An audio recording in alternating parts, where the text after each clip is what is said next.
We'll get started soon. Yeah. Yeah, we're live now too. So.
I think maybe 6:32 would be good to start, or 6:33. What you all think?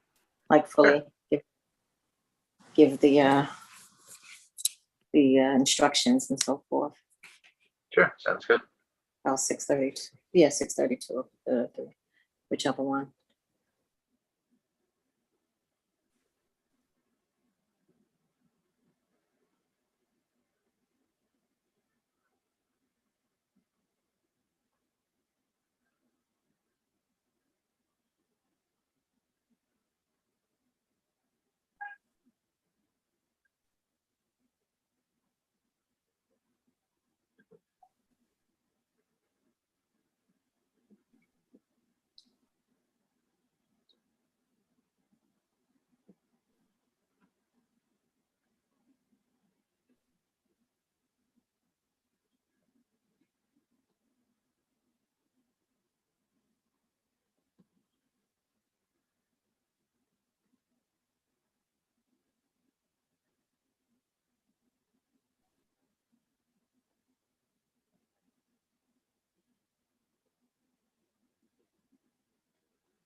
Okay. So did you want me to get started with the pre-meeting chat? Yeah, let me just, can I greet the people and then you can, if that's all right? Sounds good.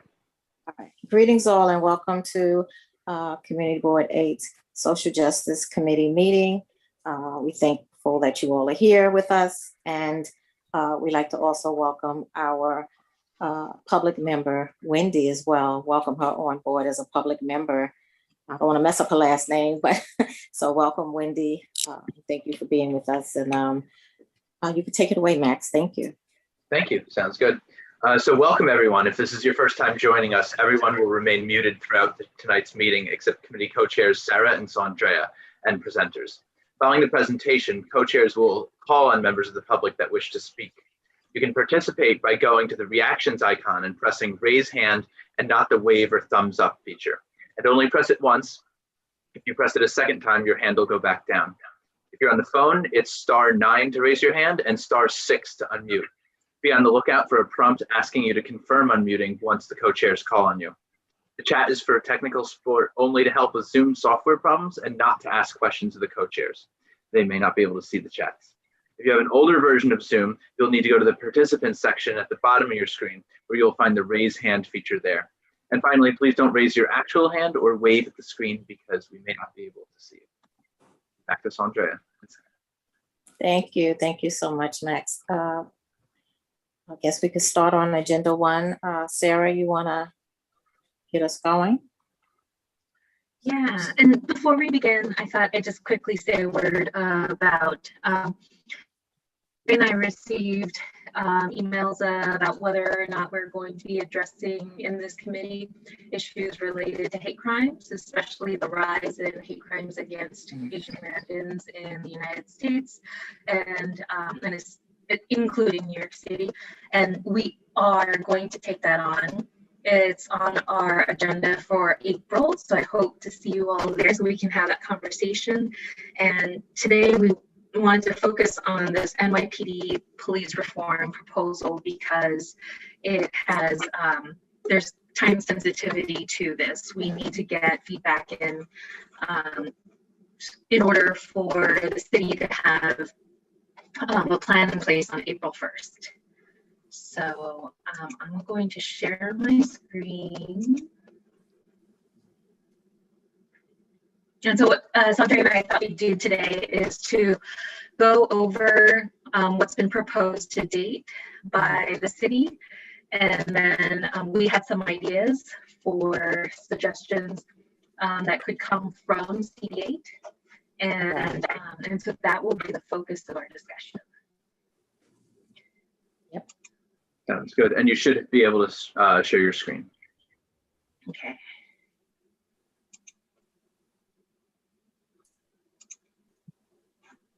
Oh, I have to tell it to share. Okay.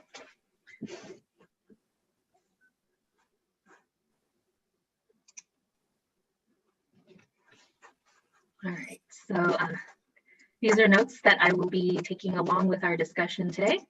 And we'll just start here with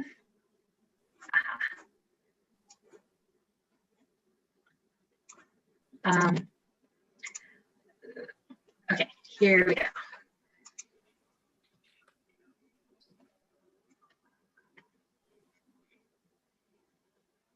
All right. Oh, wonderful. So this is the Mip Reform Proposal that that we'll be discussing today. The City Council has also created a legislative proposal, but we are, for the purposes of the CB8 discussion, we are responding to the city's proposal. And so where did this come from? In the wake of the protests against police violence, the governor issued an executive order that required localities to develop and adopt their own police reform plans by April 1st to be eligible for quote unquote future state funding. I'm not entirely sure how much of state funding that means, that it's just policing state funding, but that is what has gotten the city to go down this road. And the requirements from the governor's announcement was that we needed that the process needed to include community engagement, the setting of policies based on that feedback, offering a draft plan for review, and adopting by April 1st. The city so far has released 2 reports. The first was based on feedback from the public, and the second was based on my reading of it. I believe that the second one was the city's formulation of how to specifically implement plans and policies to address the issues that were raised in their conversations with the public. So on the agenda, you'll see a link to both reports 1 and 2. And so I don't know how long this will take. It might take a while, but I thought that we could go through the recommendations that the two reports made before we make our plan as a community, because we may want to reinforce something that was previously suggested. We may want to fill in a gap where we think there may be one. And so here we go.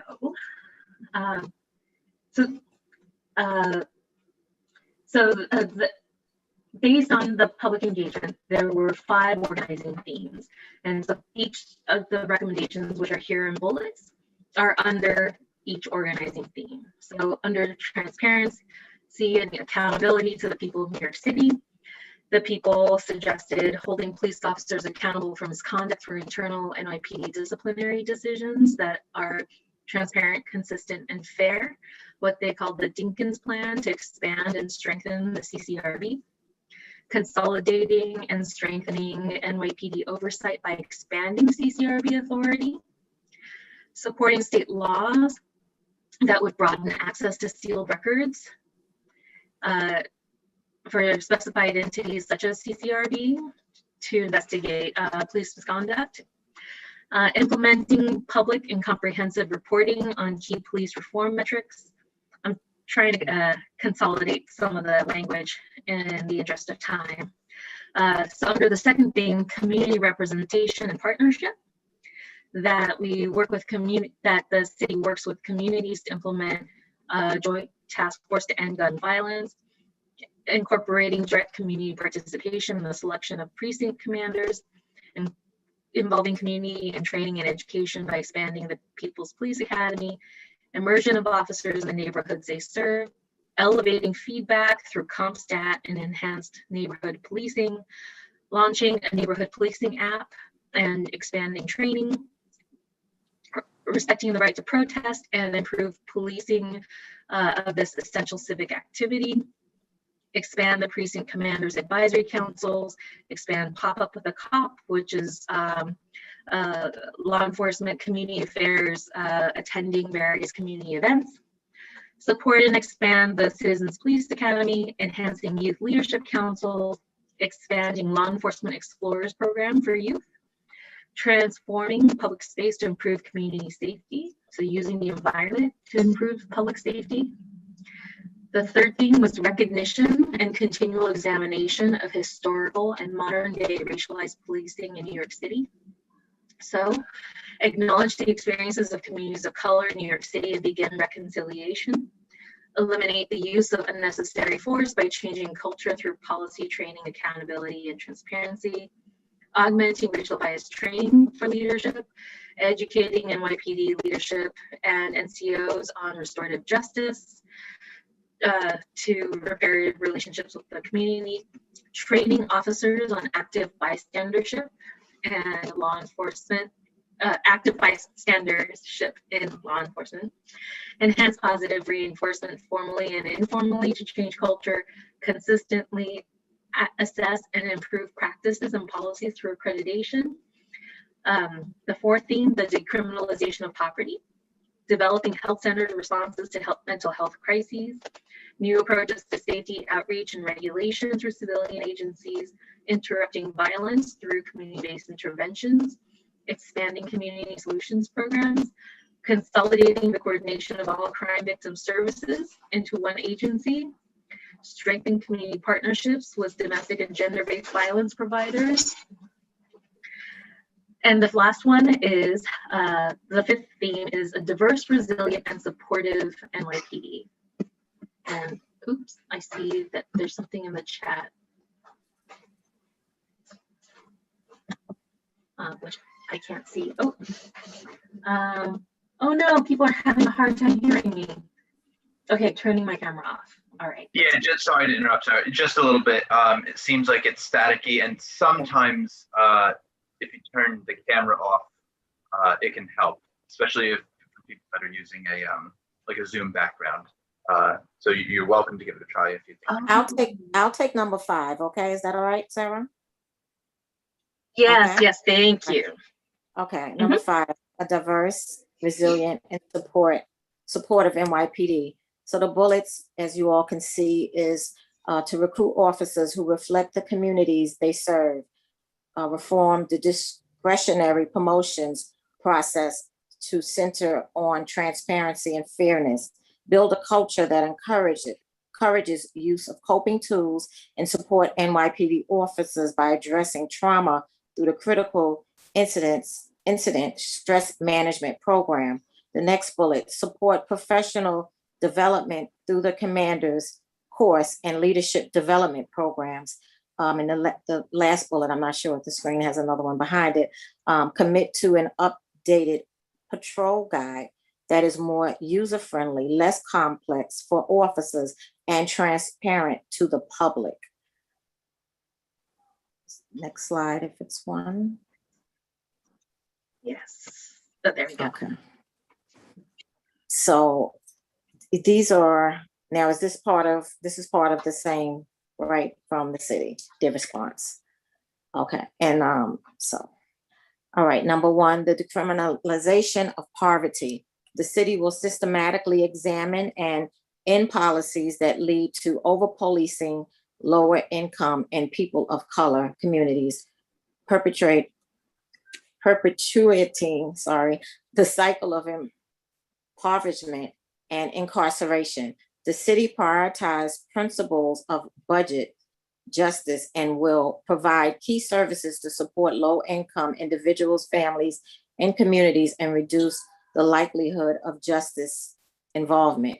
To break the school to prison pipeline, the city will prioritize the health and well-being of youth while minimizing potential exposure to trauma in city schools through the investment in human resources and trauma-informed practices. Moving school safety agents from NYPD to the Department of Education and retraining them, and revising policies that govern school safety.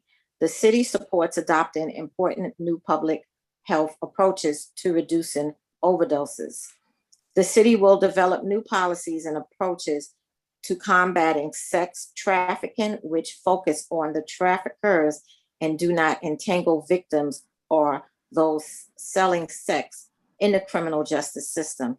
The city will improve support for victims of domestic, gender-based, and family violence through access to critical resources and customized training for officers. The city will enhance community-based approaches to combating bias and hate crimes. 2, recognizing and continual examination of historical and modern day racialized policing in New York City.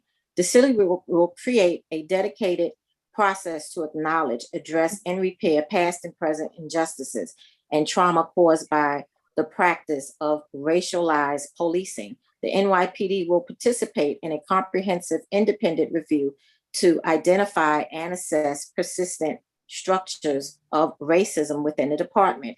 NYPD will require supervisors to proactively monitor discretionary officer activity for indications of bias-based policing and take corrective measures immediately.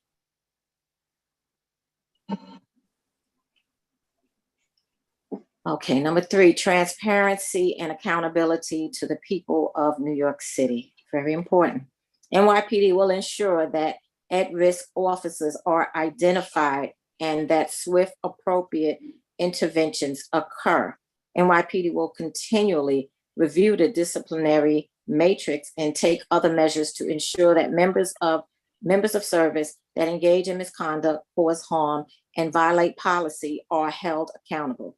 NYPD must be transparent about the personal data that is collected and how it is used, which is critical to earning and maintaining the trust of the community. NYPD policy changes that are identified as having a potential public impact and that aren't otherwise statutory mandated will be subjected to public comment. CCRB occupies a critical role in the accountability system, which should be evaluated for potential further expansion to additional NYPD employees.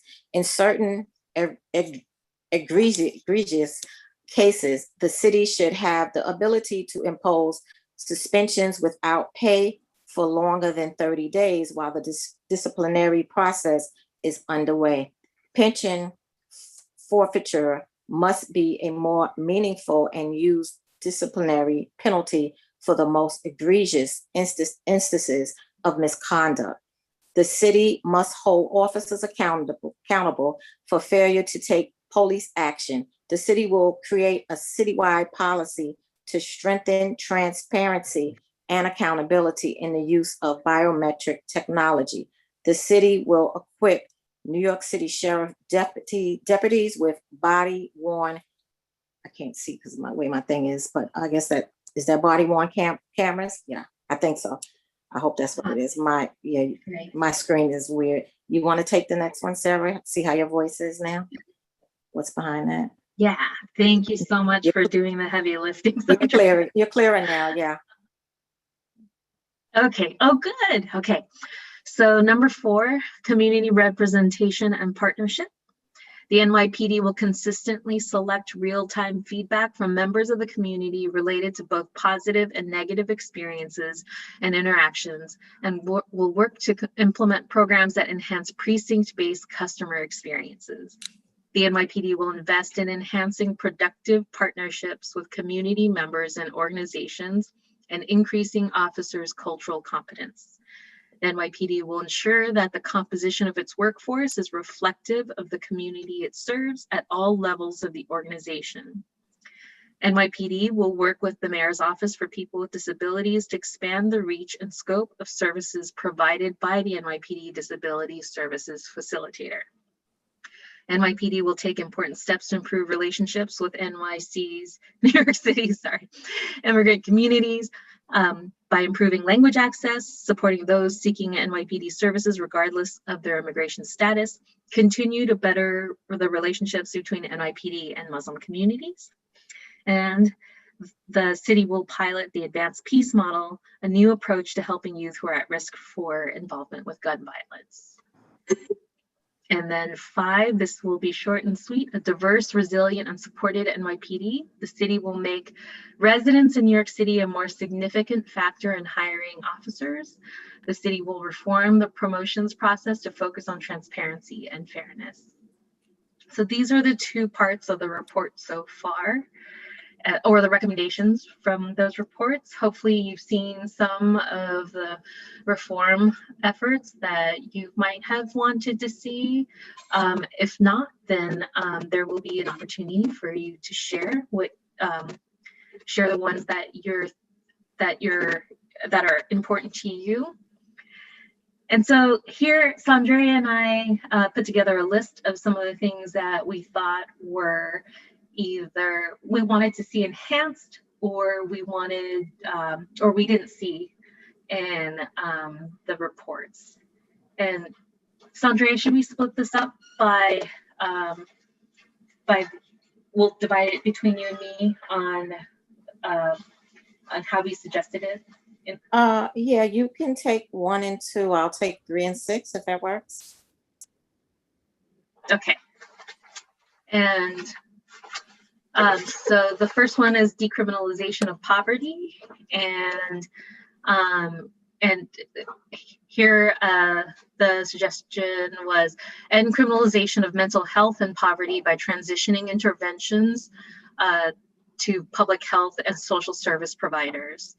And so that is, it was touched on in, I think, the first part of the report. And the idea there is that that there are outcomes there are outcomes of mental health crises and poverty that end up becoming police matters when they could be better served by public health or social service providers. For number 2, between Sandra and I, our recommendations, I didn't find one that would be slotted under number 2. So that's another bullet we can add to. Right. So Sandra, number 3.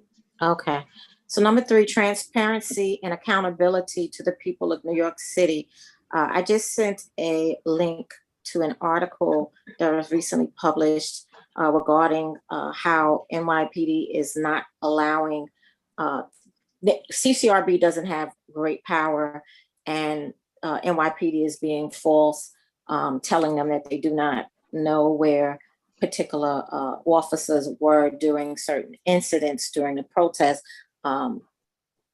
I come from that agency of close to 25 years of working there, and we do have, or they did have, there is accountability. They know where everybody is. When I say body, B-O-D-Y, everybody, every member of service, from a roll call to a log to borough, the borough office and so forth. So for them to tell CCRB they cannot, find the people or people had allegations against them, that's just so untrue. And I hope that will be, CCRB will get some strengthening, and also that NYPD will be more cooperative with them. So the first bullet, CCRB decisions need to be binding, not simply recommendations. Yes, because they do not have much power at all. They give recommendations, and it's up to the hierarchy to decide on punishment, if at all. The CCRB powers must be strengthened. NYPD must be directed to fully cooperate with investigations conducted by the CCRB. The font is a little smaller for me. Add community representatives to NYPD. Changes and specifications reviews for violations against the public. And qualified immunity. That's another thing we can talk about in our discussion. Qualified immunity is not just about police officers. It's about people that govern, our city, our government. And if we can end qualified immunity, we will get better actors. And, if officers knew when they were doing something wrong that they can be liable instead of the taxpayers, that would make a big difference in how they handle the citizens of the city. Ensure transparency of disciplinary records, which we know that's difficult to get at times, even with the repeal of 50A. Hold overtime abuse accountable. As a former payroll supervisor, yes, I've seen a lot of overtime that was really kind of set up, and that's abuse of overtime. And this is taxpayer dollars that they are just, utilizing. So that needs to be a little more. They do have caps in different commands and different units, but it's still, there's a great abuse because they budget it as for extra or for their bills. It's in their budget, and it shouldn't be. Overtime shouldn't be in no one's budget. If they receive it, they receive it. Establish a public reporting mechanism for New Yorkers to track progress of these police reforms. So that's number 3. You want to jump into 4 and 5? Yeah. And so I just want to note that I see hands up. And when Sandra and I are done with the slide, we're going to open it up to the folks who have their hands up, and I'll take this presentation into editing mode so I can start writing down the ideas that everyone's raising. Thanks. Okay, so number 4, community representation and partnership. Again, these are the 5 themes that came out of the city report that we're slotting these recommendations under. Expanding community affairs unit by providing them with advanced de-escalation training and prioritizing these familiar faces and crises responses. So the community affairs unit are the folks who are out engaging the community in non-confrontational ways, and that we thought that they might be NYPD staff who would be helpful in when we have these crisis responses. or having them there, even if they aren't the ones actually doing the law enforcement component of it. Number 5, a diverse, resilient, and supported NYPD. So recommitting NYPD culture to courtesy, professionalism, and respect. This is their motto, and that it would be, so our recommendation is that there's a kind of a recommitment to that, and breaking the cycle of trauma and making officer wellness a priority with the idea that hurt people, and that this may be another way to get to the root causes of some of the police violence that we've seen. Yes. Over to Andrea. Okay, thank you. Number 6, technology and policing strategy policy. So this is very essential, as everything else is, in the use of weapons and strategies of war, kettling, tear gas, pepper spray, rubber bullets against peaceful protesters. I believe it was June 4th in the Mount Haven section of the Bronx. That was a time of the curfew, and there were multitudes of people that were kettled there. And that's just something that should not have been done. They weren't allowed to leave, and they were blocked in, kettling. If you do not know, that's when they officers will surround you, make a barrier, and there's no way out. And what they did was they began plucking citizens and arrested them, even though that had approval to be out there. For the legal purposes, they had permission to be out there, and they still were kettled, and kettling was done in Brooklyn too. I'm not sure if it was the same day, but that's just a tactic that should be abolished or removed. Weapons of war, tear gas, pepper spray, you do not know someone's medical history when you're doing that. Tear gas or pepper spray can put someone into a asthma attack, or if they have some type of upper respiratory issues, it can possibly kill them, and they can die from that. So these weapons of war should not be on our streets for citizens, because the police are not against the citizens. They shouldn't be. We pay their tax. We pay taxes. We pay their salaries. So it just shouldn't be.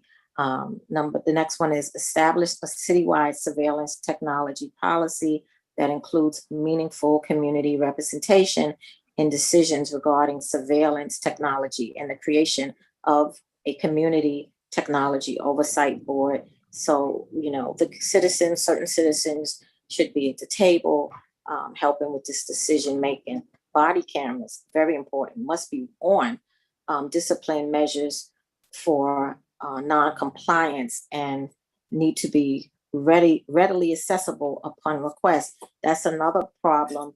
Officers can turn their body camera off and show up at a scene. The body camera protects the officer as well as the citizen, and it's great documentation. It's recorded, and if they have the option to turn it off, that's just that's bad when you deal with integrity. As we know, they took an oath to protect and serve. Dash cams must be on. That's our recommendation when responding to the job, which I'm using jargon, police jargon, the job, which is a 911 call, and not shut off. Dash cams will capture part of the scene if an incident is outside. So those are topics that we picked, and we discussed and tried to, really hit on it. And are we done with the slides? I'm not sure. Can't see. Yeah. And so yeah, for folks to know more about your background at NYPD. Okay. Oh no, sorry. I think it'd be helpful before we start for folks to have a better sense of your background and as a member of NYPD. Okay. Yes. I came on the job, using the jargon, September 8th of 1992. I'm medically retired as of March of 2015. I got injured on the job, but I worked in several units. I actually worked out of the confines of the 19th. That was my first command. I worked in roll call, which is, you're scheduling people to go to certain details, as well as the daily or the weekly schedule for officers. I was an SB9 operator. I had an SB10, a 10 and 11 car. I had 2 cars that reported to me. As an SB9 operator, I worked with 911, pulling jobs, which are, 911 calls out of the queue. Some I was able to resolve the issues without sending my cars out. And also, as an SB9 operator, I ran warrant checks. I ran license plates. I did put alarms on vehicles and so forth. I worked out of Detective Borough, Manhattan, on Manhattan North Detective Operations as well. Also transit, whatever district that was. I worked with the robbery squad and with the transit, which was with the detectives, and I helped log cases in, which was not really part of my job, but I did it because I was a person that was able to get things done. I actually, even at one time, went into the office and rearranged the sergeant's office when she was away and made things orderly for her. When she came back, she was, got things really orderly because it was just kind of rough, even looking for something for herself. And when we had to go in there, when I was with Manhattan North Detective Operations, I worked up there twice. That's where I had got hurt at the last time. I was there during the 9/11 attacks, and we had to send officers out. I worked out of Harlem, which was buildings 3280 Broadway, and we had the homicide squad there, and we had Manhattan North Detective Operations, and at one time the WAC team, which is they're not warrant squad people, but they go out on like looking for people that detectives can't find, and I supervised payroll up there. But when I was up there during 9/11, I was, doing other work with communications and stuff like that. And out of the Detective Borough Manhattan as well, I worked there as a payroll supervisor. And when I went back up to MNDO, so I just have a background. I worked in the 19th squad as well before I transferred out. So I have a background of NYPD. I know how money is allocated. I understand. I've seen the abuse of overtime. I've seen people denied overtime, and it's a great agency, yes, but there are problems, and it's rooted at the culture. So that's a bit of my background with NYPD. So if that helps. Yeah, that's really helpful. And we're so lucky to have you as a resource, especially in this conversation. All right, so let's move to folks who want to comment. Can we stop sharing? Or, I don't know. Can we? Or no? Are you going to okay, work, right? You're going to work on it? I thought I would take notes for folks to see, but would it be better for people to see each other? I don't. And not my screen. Well, what you think, Max or Will? What you think is best? Ultimately, up to you guys. Okay. It's fine because we can put it in speaker mode on our things so we can see people. It's just you can't see all the faces, but it's okay. Okay. All right. So and then as people are speaking, maybe you can share your thoughts. Yeah. Okay. So we'll call on Ms. Brown first. Sure. 1 second, let me find her. Okay, go ahead, Ms. Brown. Good evening, everyone, and thank you for your recommendations to the report. And Ms. Coleman, I'm so glad that you serve as a resource with all of your experience. But my concern is monitoring and enforcement. And I strongly feel that a commission should be set up to monitor and enforce any recommendation which turns into a plan. And the majority of the people on this commission should be people from the public, because, and also someone who has experience dealing with the police union, because it's going to be a real problem. And I also would like to see included in requirements that all officers have to take X number of psychology courses each year. And my last comment would be community policing, where they're out walking the neighborhoods and talking and getting to know the people in their respective neighborhoods. And thank you very much for an excellent report and recommendations. Thank you. Thank you for your input, and everything will be noted. Yes, and you hit some very valid points, and yeah, and definitely community policing is essential. Next, can we call on Erica, Court Watch NYC? I can't see everything of it, but Erica. Hi there. Thank you. So I have a decent amount of experience in this area. I've been volunteering with Court Watch New York City, which goes into the courtrooms to watch arraignments as volunteers and report back. And my grandfather was also a cop in what became Fort Apache in the Bronx for 30 years. This police force is not reformable. And I firmly stand by that, not only from what I've seen inside of courtrooms and how the police treat people who haven't even been convicted of anything yet, but I've also seen it out on the streets. As many of you have seen it firsthand over the years. They've been trying to reform, quote unquote, this police force for well over 30, 40, 50 years. As far as I'm concerned, and there's no other plain way to say it, this organization needs to be burned to the ground and restarted because it is not working. There is nothing about it that is working. The leadership of it is not working. The unions are not working. Nobody has taken on the unions. And I'm a union supporter. My great uncle was the executive director for Workmen's Circle for 30 years.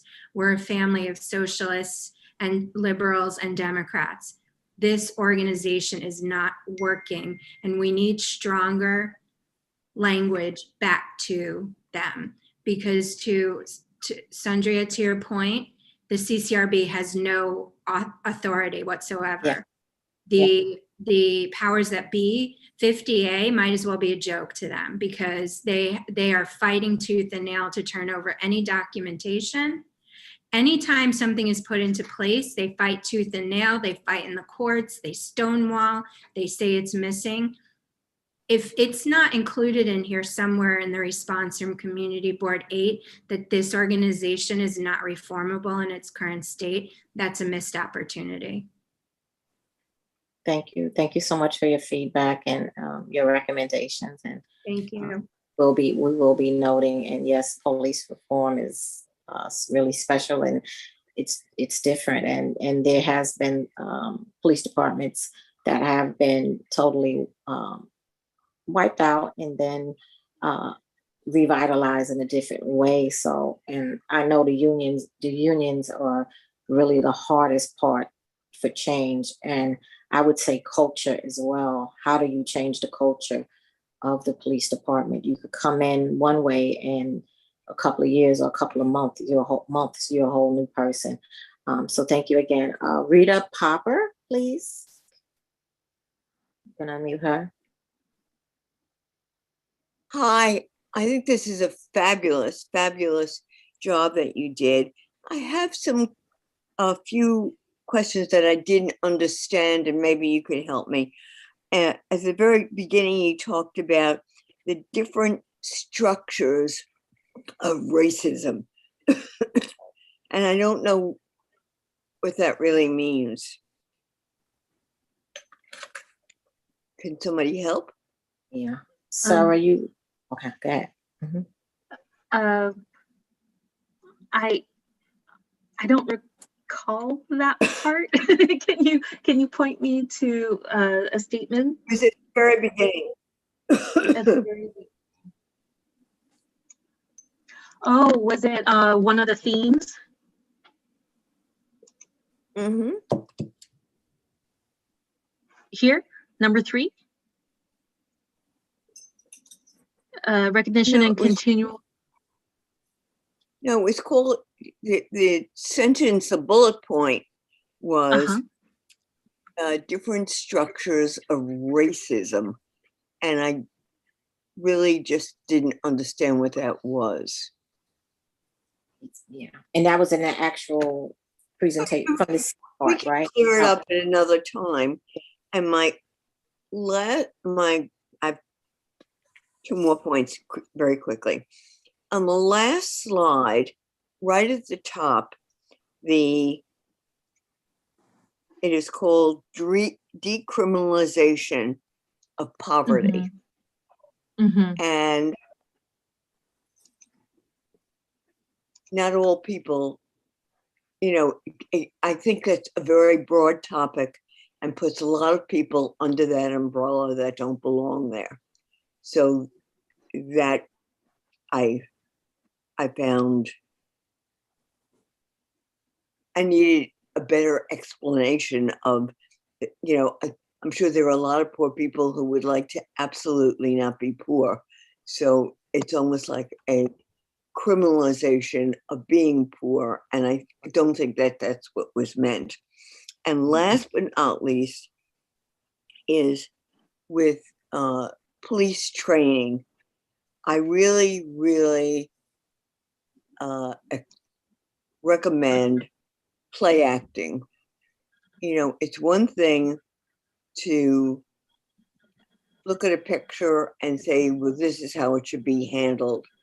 But if an officer doesn't know if another person is an officer or really play acting as a criminal, it would be interesting to see how they handle that firsthand instead of sitting and having to just take psych courses. I think that hands-on play acting is a way to go. Thank you. You did a great job. Thank you. Thank you.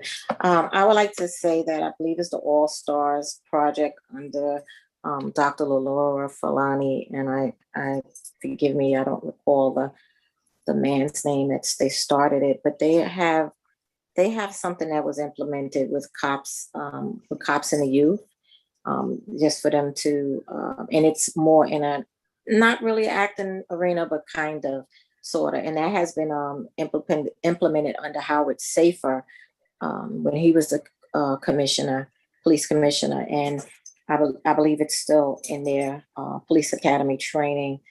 So something may be modeled like that, but more so not just the youth and the officers, but more so with people. I believe that's what you're looking for. So we could put that down as a recommendation, because they do have that, what I was speaking out about in the, when they go through the police academy, it was implemented under Howard Safer. Yeah, so we'll look into that and try to add. What was the program called? I think it's Cops and Kids. What was the program called? I can look it up. I believe it's Cops and Kids with, but it's with the All Stars. I'll look it up and I'll send it to you. Or I don't want to misspeak. And I know Reverend Livingston is on this call. He would probably know it as well from Chicago. But but it was implemented in their police academy training under Howard Safer. So I'm looking it up and I'll give it to you shortly, okay? Sorry. To save a little point for it, yeah. The next person would be Lynn Strong. Go ahead. Hi, thank you very much for presenting this tonight. I really appreciate it. I want to make 3 points. The first one is I want to amplify decriminalization of poverty. I am a former paralegal who worked for Manhattan Family Court for the Juvenile Rights Division of Legal Aid. And I was absolutely horrified at what I saw happening to families there, where I believe people who had less means were treated in a much different manner than other families. I would like to direct some attention to how families are treated within family court, within the criminal justice system, and that you'll have a poor family come in and they bring a case against them for, because there's too many people in the home, or they call it a dirty house, whereas they wouldn't in they didn't go after wealthier people who were hoarders. And the discrepancy, I think, was horrible. And I think that that's an aspect of that decriminalization, because you start affecting these families at the family and children level, and then it just builds up from there. And I think that some attention needs to be brought to that, and also the mental health issues at that level.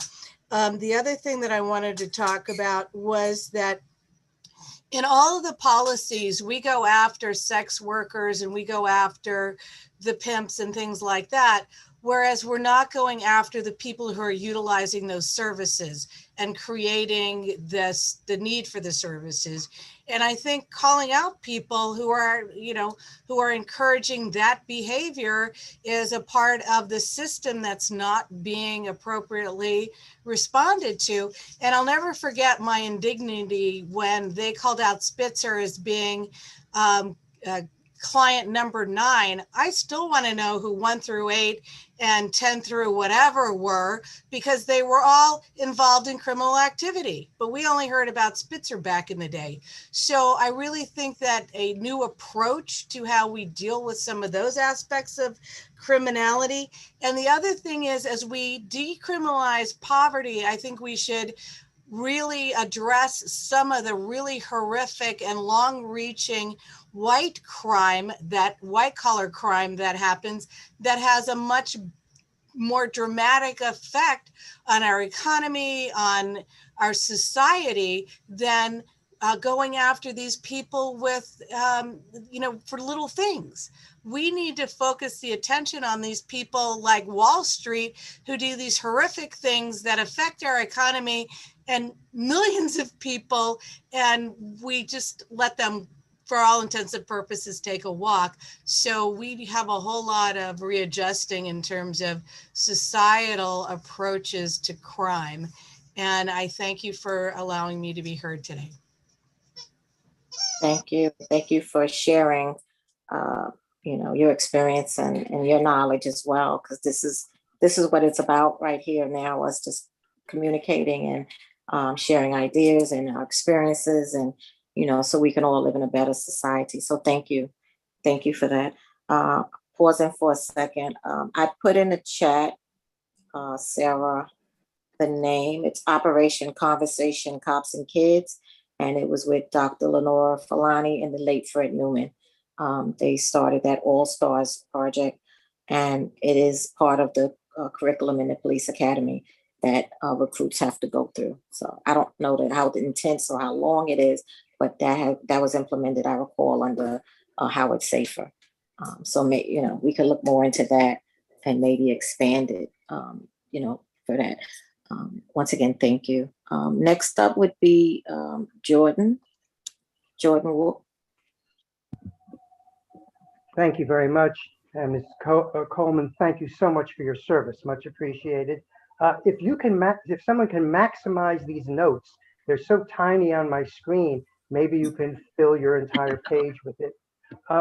So many of these recommendations might lend themselves to measuring or reporting on. And unless that is documented to say, how will we know that this is happening? Or how will we know that there has been a change? I feel that it's not that useful. We'll say we're going to do all these things, but unless a reporting system is set up for each one that can be measured, it would help. We need to have a way to see what is actually happening. And I don't know at what point in the process that should appear, but certainly if anything is accepted as action, then there needs to be a way to measure and how often it will be visited. It's a pretty standard thing I'm suggesting, but I didn't see it mentioned. Thank you. Okay. Would you be are you referring more, because maybe a monitor? I know they was referring to a monitor overseeing NYPD. Would something like that be ideal in your mindset? Nypd, can you hear me?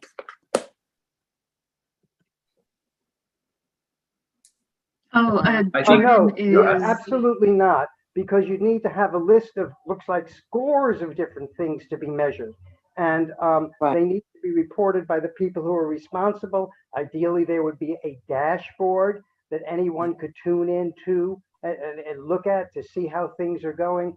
So if those measurements aren't built in, how will we determine, for example, status of ending qualified immunity? How will we ensure the transparency of discipline? How will we know that it's happening? What will be the critical success factors? Right. There are a whole bunch of these where things could be measured, and the recommendation doesn't come with a way to know how that this has actually happened. Then this is Yeah. like any number of commission reports, which are beautiful things, Mm. and nothing ever happens to them afterwards. I Right. meant to respond to your suggestion of there being a monitor.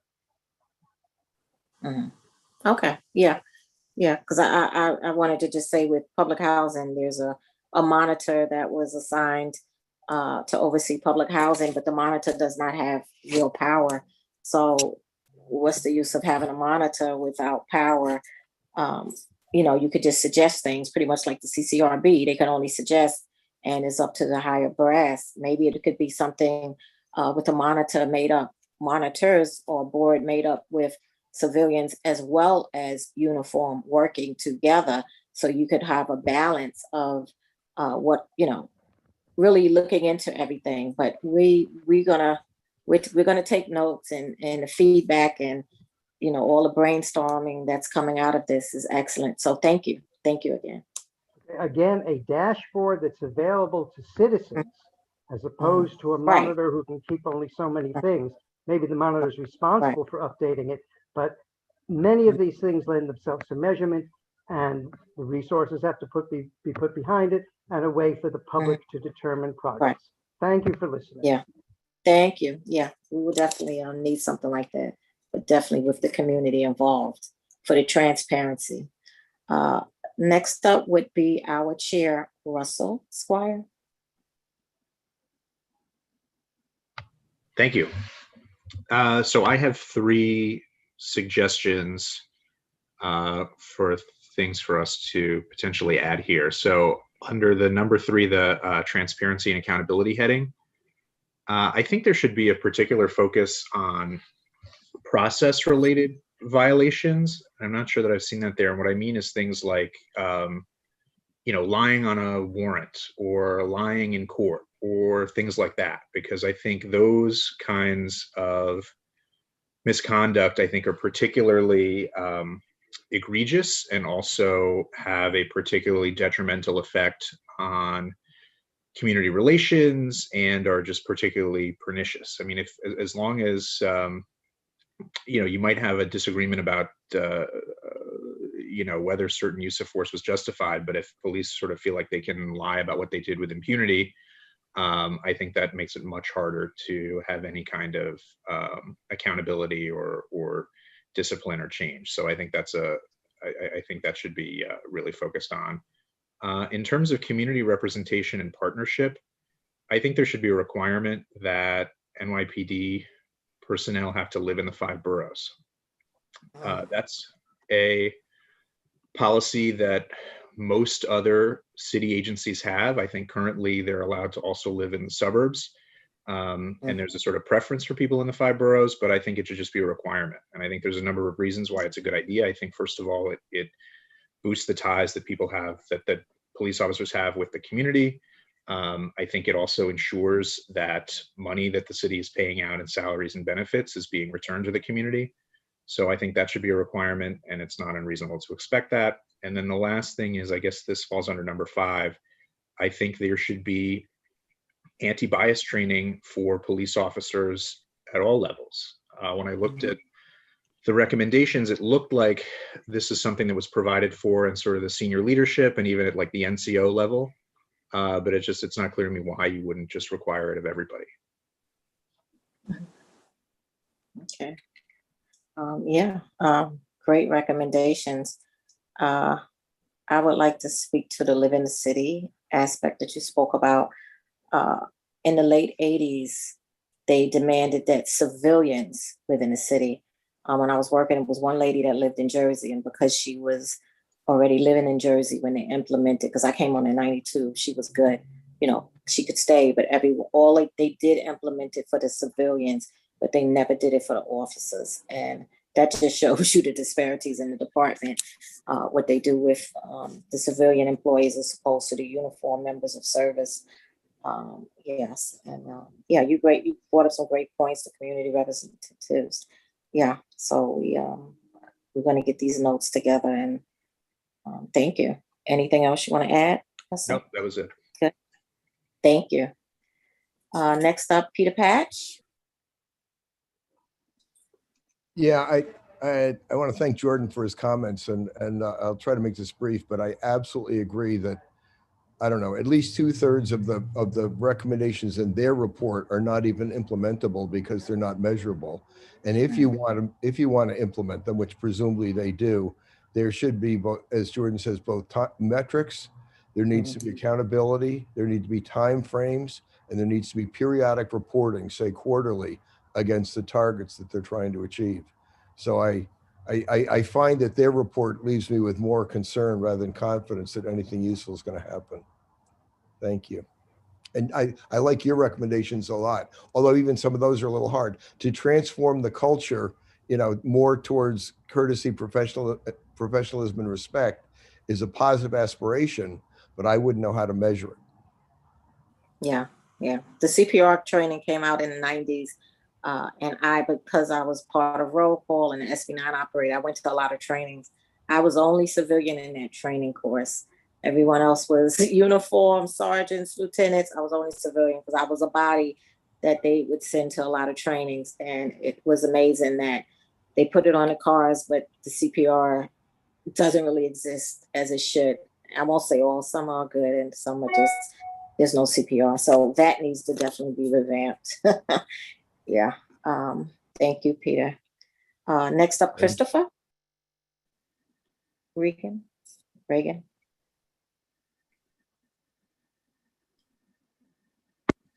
Go ahead, Christopher. You got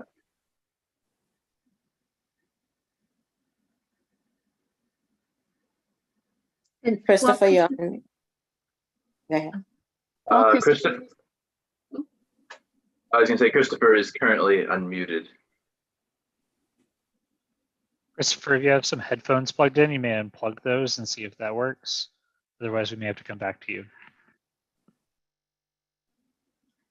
While we're working this out, I just wanted to say for the folks on the phone that Betty, we see you, your hand is up, and your after cause is after Christopher. So I just wanted to say that for Betty, because she's on the phone and can't see the hand raised that we have in our Zoom feature. Okay, yeah. All right. Can you hear me? Yes, there we go. Okay, awesome. Sorry about that. So I just wanted to say, you know, thank you. This is my first time in this this group for the community board, and I'm an ex-prosecutor. I worked for the Bronx District Attorney's Office for 7 years, so that's some of my background on this. I am very much in support of the things that you guys have proposed on this. Some of the big things that I would note that people have said, the overtime abuse is something that I saw over and over and over again there. You know, many cops have come up with creative ways that are just considered as routine now, especially it's most often seen at the very beginning and very end of the month, depending on the given officer. And that's something that really needs to be reviewed and worked on, because there are lots of ways to cut that down. The lying police that I heard, I think it was Russell talking about, that is something that we saw very frequently. When I was working there, there wasn't body cams until the very end of the time that I was there. So for the most part, officers felt felt no consequences to come in and say that something happened or put it on their paperwork. And then, you know, when we would tell them that, well, that's you know, we can't go forward on the case because you did this wrong or you did that wrong, all of a sudden the story would change. And they felt no consequences from anything like that. So I think having more review on paperwork and things like that they document before they come to speak with the prosecutors in the case, and reviewing that against the body cam is something that should definitely be considered and looked forward on. I think there definitely needs to be monitors in some sort, you know, as long as they have some degree of power and authority.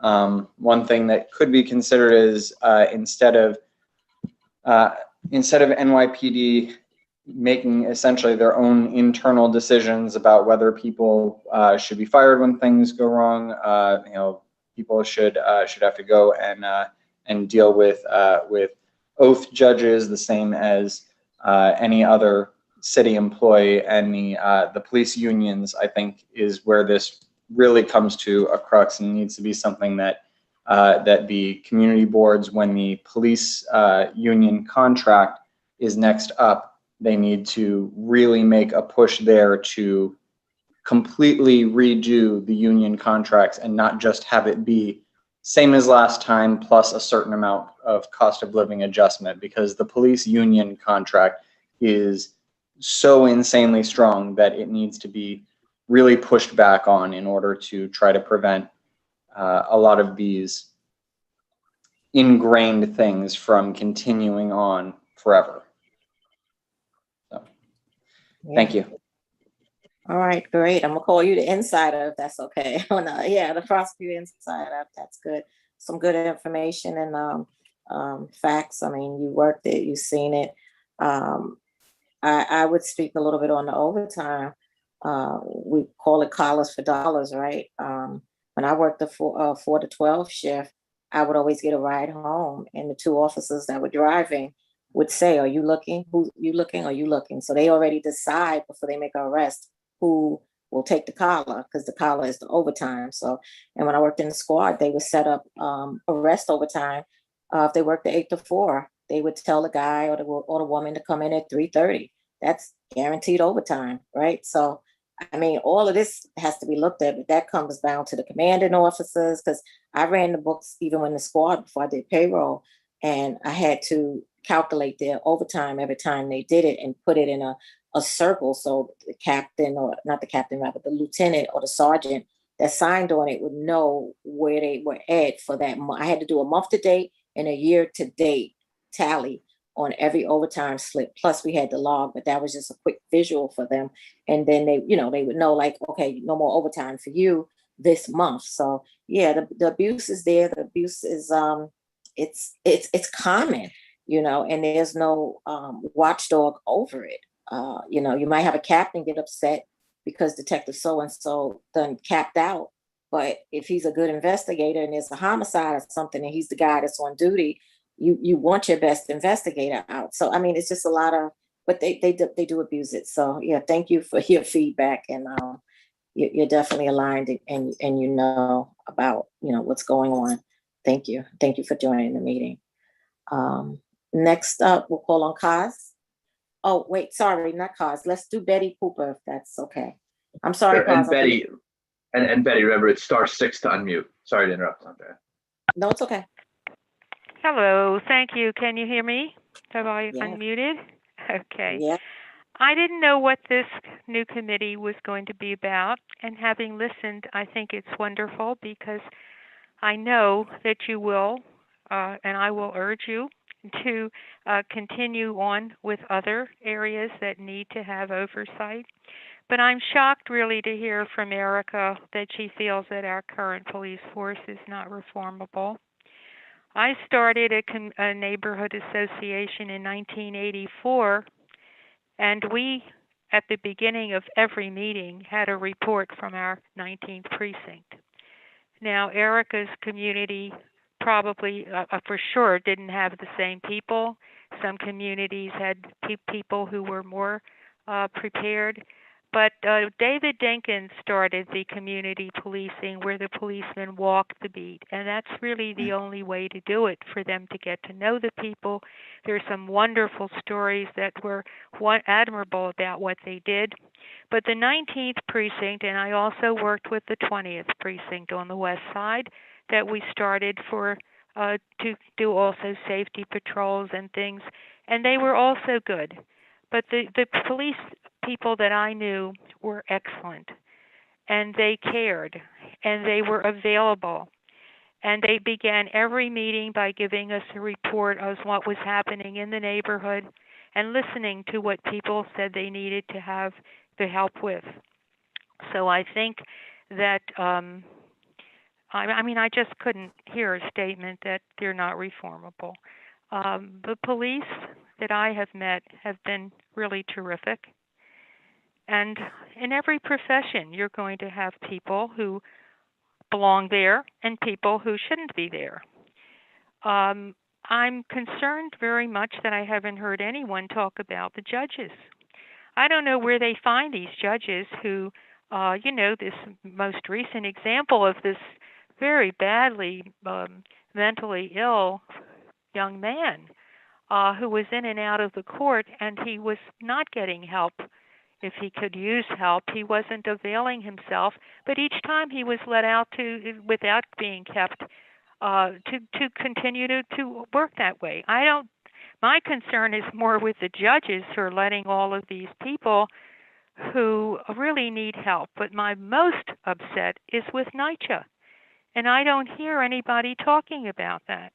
When I read about what was happening with the different community groups that depended and the people depending on NYCHA, which got so much funding, and they haven't done anything, and they don't have to show anything, and they continue to get funding. And I'm hoping that this committee will look into that, because that's very, very serious. There's an awful lot that needs to be looked into. But and police, like I said, I was in a social worker working in family therapy, and a long time ago, and we had people who were, who didn't belong in psychiatry. They just were wrong for it, and it's easier to find the ones that are not good, who are police people. But this attitude of just looking at the police, who really deserve to have more support for those that want to do the right thing, and they should not have the people telling them over them everything they can and cannot do. And as far as lying, each of you know we wouldn't be on this phone if we didn't care about our community as a whole, everybody in our community. But how can we expect people not to lie when our leadership is lying? It's very, very difficult. So I would like that we be able to get some correction, but I think that, statements like this, the police are just awful and there's nothing we can do, that I think is unfair. So that's what I wanted to say. Thank you so much. Okay, thank you for your comments and your feedback. As for NYCHA, I'm a NYCHA organizer. I live in public housing, and we've been fighting for funding for years. And NYCHA, they can't find where money's going to repair our homes. So 30 million comes in from HUD a week, and you still have people living in deplorable conditions and so forth. So yes, that's a whole nother avenue, but that's probably for the housing committee to probably take on as well, or we can do it in environmental justice. But today we're sticking where we're at. But I just wanted to share that with you, some things you're speaking about. I'm living through as a resident, fighting for the rights of people. Also, when you speak of lying, lying has got people sentenced. Officers lying have got people sentenced. Officers lying had people sent to death row, and we're not even speaking about New York City, right? So they shouldn't be lying. They take an oath, and that oath should be adhered to.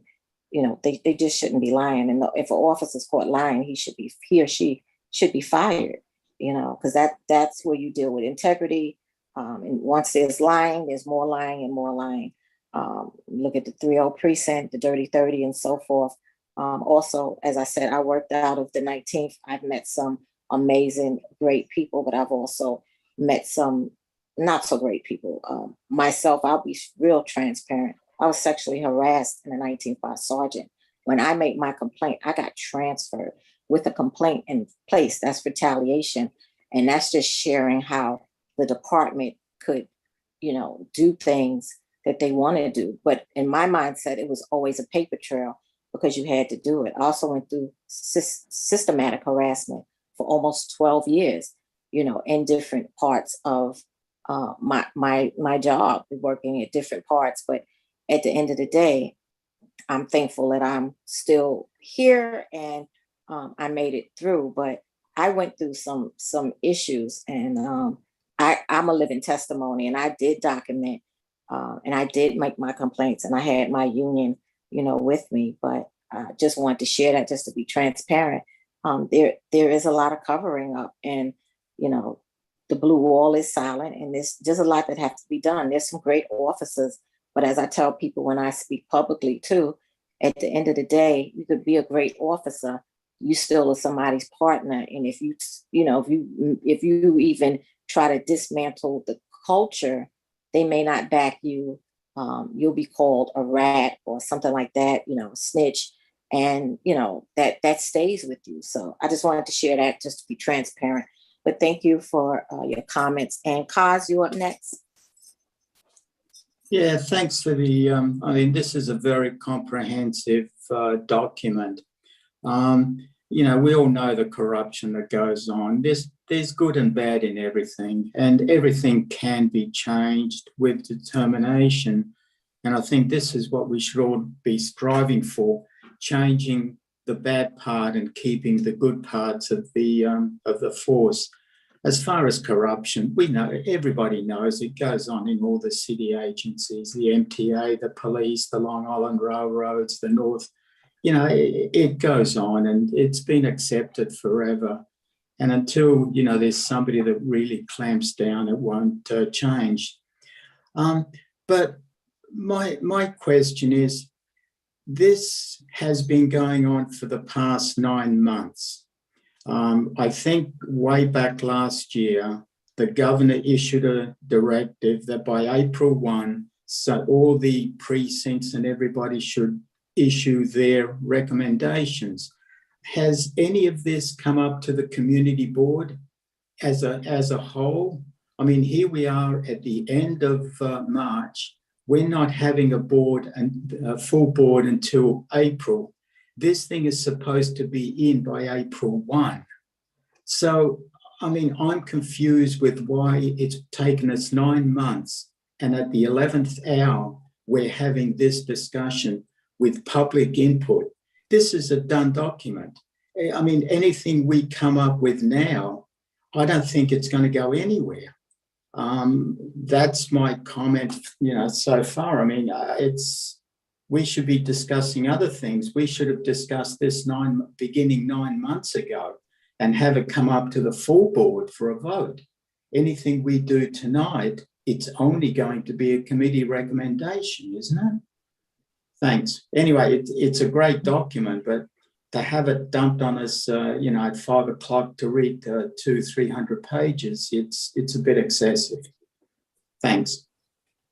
Thank you, Kaz. And please note all that is listening. And this board, this committee didn't have their first meeting and got off the ground in December.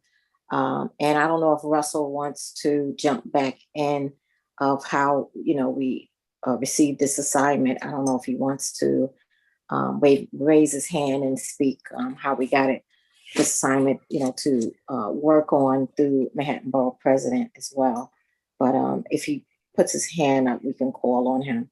But thanks. Yeah, sure. Okay. I think this first came up in January, and I think the sort of process, ultimately, I think recommendations have to be approved by the city council. So I think the city council is still looking at this, and I think there's value to having the committee look at it and come up with recommendations, which we can reflect in a letter. And I think if we were to incorporate these even into a resolution, maybe the resolution will make it in time, maybe it won't. But in the meantime, we can have a letter that discusses these issues and raises them, and provides the input to the council that we want to provide. Thank you. Thank you also for clearing it up. Next up, Lori, please.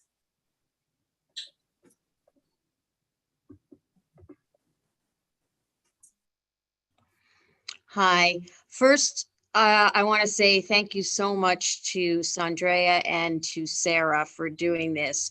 I first began to try and read the mayor's tome, and that was like way too much to read. So I really think that you have condensed this in a very effective way. And I just, the only comment that I wanted to make was that the thing that jumped out at me from reading the mayor's document was the number of times that it used the word expand. And I was like, I think that a very major problem with the police department is that they just have expanded and expanded and expanded and expanded to the point where they're just, their union leadership, believes that they are in charge. And it's just, I don't really have anything specific to say about what you have done. I just think that we should send the message that the word expand should be looked at again in the document, because I really think that that is a major part of the police department's issues. I do believe, I disagree with Erica that it's like beyond reform, because it's like, it is what it is and we have to deal with it. But by the same token, I have personally had good relationships with the police, and always taught my children that, to go to the police when you have trouble of some sort. But I'm white, so, and it's very different when you're not, and when you are a minority or a Black or brown person or a poor person or a mentally ill person, it's just a different dynamic. So I guess that's really all I have to say. Thank you very much for what you've done. And I would just, try to give a second look at the word expand whenever it comes up. Thank you so much. Okay, thank you. I'm trying to toggle between. Sorry, Sandra. I'm trying to toggle between screen sharing and for us all to be able to see each other as we speak. I hope that's working. Right now it says my screen sharing is paused. So does everybody see each other? Or do you still see my screen? Oh wait, people can't answer. Sorry. Your screen. Okay, your I've screen. got a thumbs up from people. Oh, you still see my screen? Well, now everything is black. I don't even see it. Oh, okay, I see what happened. Now I see everyone. Okay. Yeah. So, Sandra, Sarah, I just want to jump in for a quick second. I received a message from Alita. She's here, but she's unable to raise her hand. So when you're ready to call on her, I'm going to try unmuting her. It doesn't have to be now, but I just wanted to flag that for you when you are ready to hear. Yeah. I'll call on her. I just want to, and maybe if Erica wanted to come back in, I'm not sure. Correct me if I'm not saying it right, so she can correct me and raise her hand. I believe Erica was more so referring to just taking it, dismantling, maybe I'm thinking that, and revitalizing, coming up with something new. Like I believe is some police departments have done that, and it has been successful and worked. But if I didn't say it, she could come back and speak about that briefly, since she already spoke. But I'll call on Alita now, since to just go into the rotation. So Alita, you can unmute. Sure. Let me go find her. Okay, there you are. Alita, you just have to press *6 now that I've, yeah. Is this okay? Yes. Thank you for calling on me, Sanjay. I wanted to say how comprehensive this is and echoing everyone. And also, as a lawyer, I have continuing legal education. Doctors do, healthcare people, teachers, those in the financial services industry. There's no reason that the police department, from the patrolman all the way up to the top, shouldn't have classes. I don't know that they should all be psychology. I'm certainly not an expert, but things change, and they could go from anti-bias training in particular areas to psychology to community senses of displacement, depending on what's going on with changes in zoning or neighborhood constitution. Yes, they should absolutely live in the city, which requires housing that they could afford, which raises another issue, but also have, and if I've missed this, I'm sorry, but it would be a much more easily done plan if there were a lot of buy-in. And I know the unions are very difficult, but I wonder if there has been a lot of thought to how to convince anybody about why changes like these that you put so much time into and that makes so much sense would be a better solution for the people who live here, for the cops, for the prosecutors, for the city as a whole, because education in this kind of thing where there's so much change and such a tilt in a different direction really matters. And thanks again. Thank you, Alita, for your feedback. Appreciate it. Did somebody say something? No? Okay. All right. Ms. Brown again? Or was that a different Ms. Brown? I'm not sure. No. Hi. Thank you. Hello? Yes. Yes. 3 points I want to make. When I recommended psychology courses, with police training in these psychology courses, anti-bias training, physical interactive training are all part of the police psychology courses. I don't know if it's practice in New York, but it's practice in other states and major cities. That's point one. Point two, NYCHA has on its books, I don't know if it's still active, but they have set aside X number of units in all of their developments for police officers. And Ms. Coleman, I'd like for you to check it out. It's rent-free. There was a controversy about it because some of the officers did not want to be known as police officers. They wanted to be undercover. And so the argument was, well, if you're getting free rent, you need to let your neighbors know that you are a police officer so that they know you're part of the community policing program.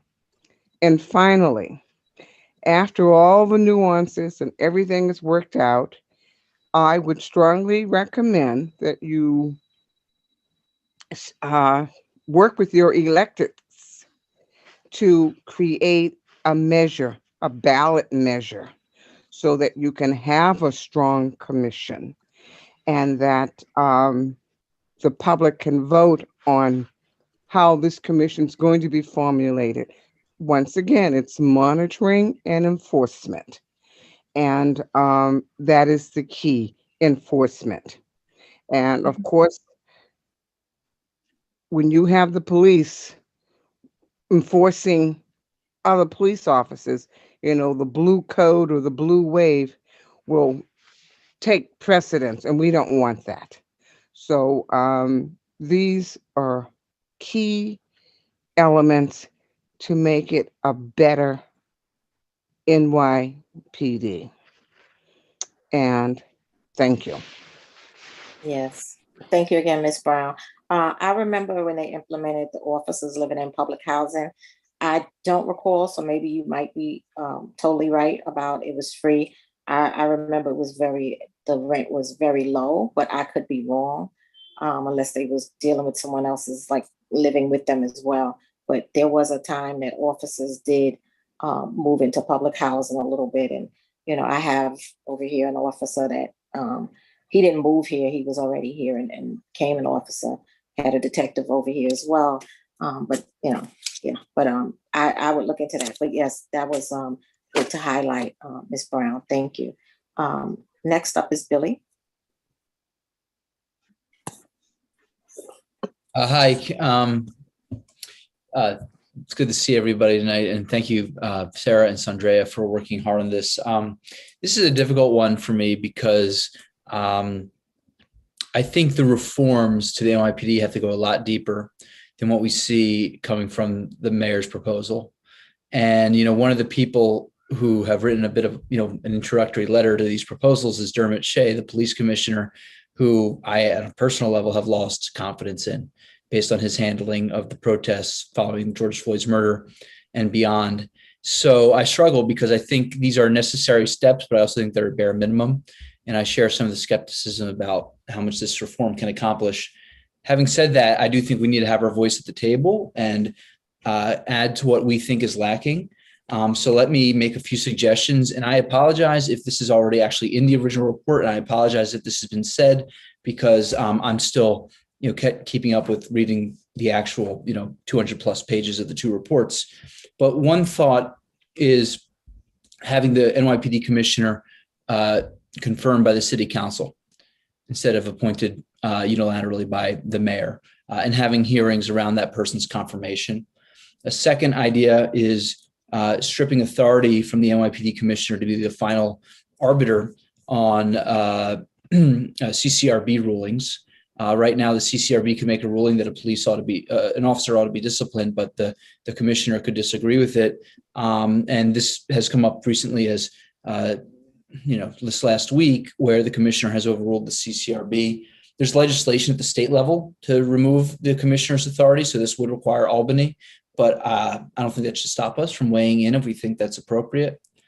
I also have, experienced some frustration attending some of these 19th precinct meetings.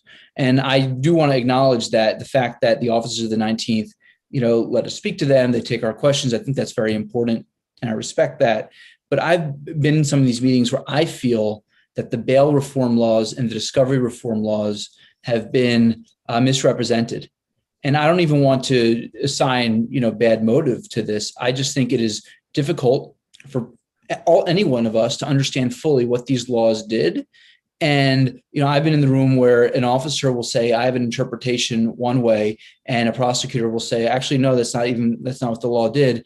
And just to give you one example, the discovery reform laws have measures that can protect a witness from having a witness to a crime or a victim of a crime from having their identity revealed to a defendant. There's a process in place. There are protective orders in place. But I've heard stories of witnesses being told there's nothing we can do to protect you from the NYPD. There's nothing that the law does to protect you. And so I think having some sort of, I don't know how you do this, but as we talk about police reform, making sure that the NYPD is not misrepresenting what these laws do, but also just making sure that there's an understanding of what bail reform is meant to achieve, what discovery reform is meant to achieve, because it's been frustrating for me to see, even the police commissioner, I think, talk down these laws when these were laws passed democratically by the state legislature, by people we elected. And, my ideal NYPD would be an NYPD that looks at those laws and says, we're going to do our best job under the circumstances, and we're not going to, be criticizing these laws while we're on the job. And then the last thing is, I know the proposals try to talk about removing the police from some functions, but I don't know whether it talks about removing the police from traffic enforcement.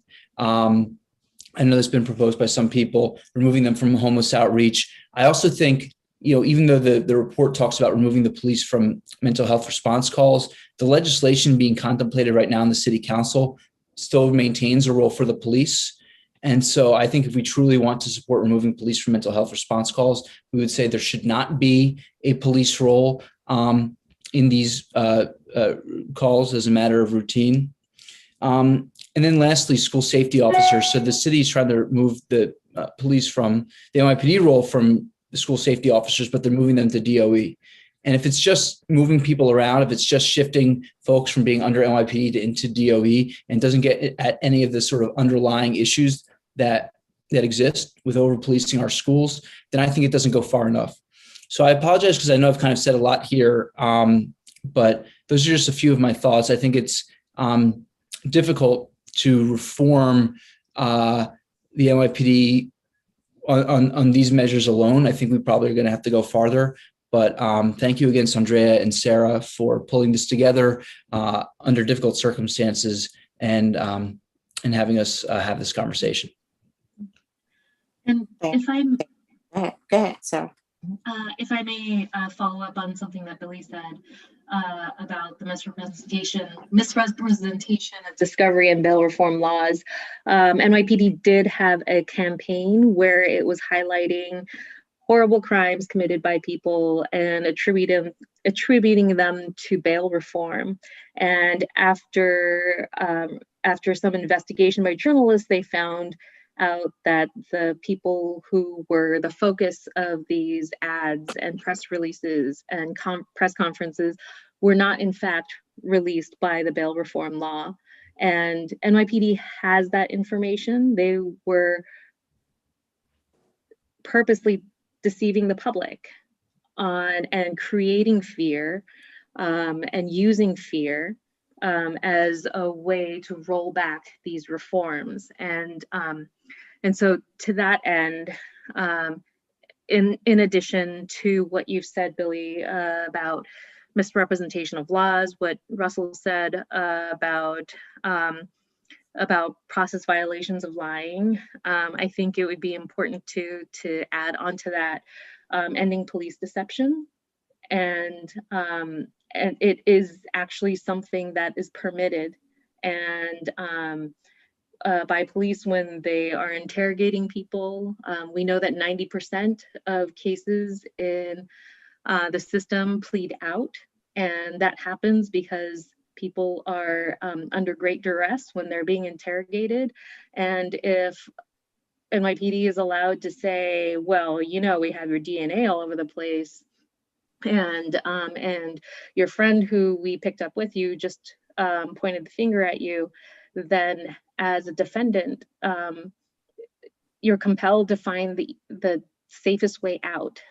And I think that that police deception contributes to and it not only contributes to increased pleas of people who are innocent of the crimes they've been charged with, but it's all a part of the larger legitimacy of policing.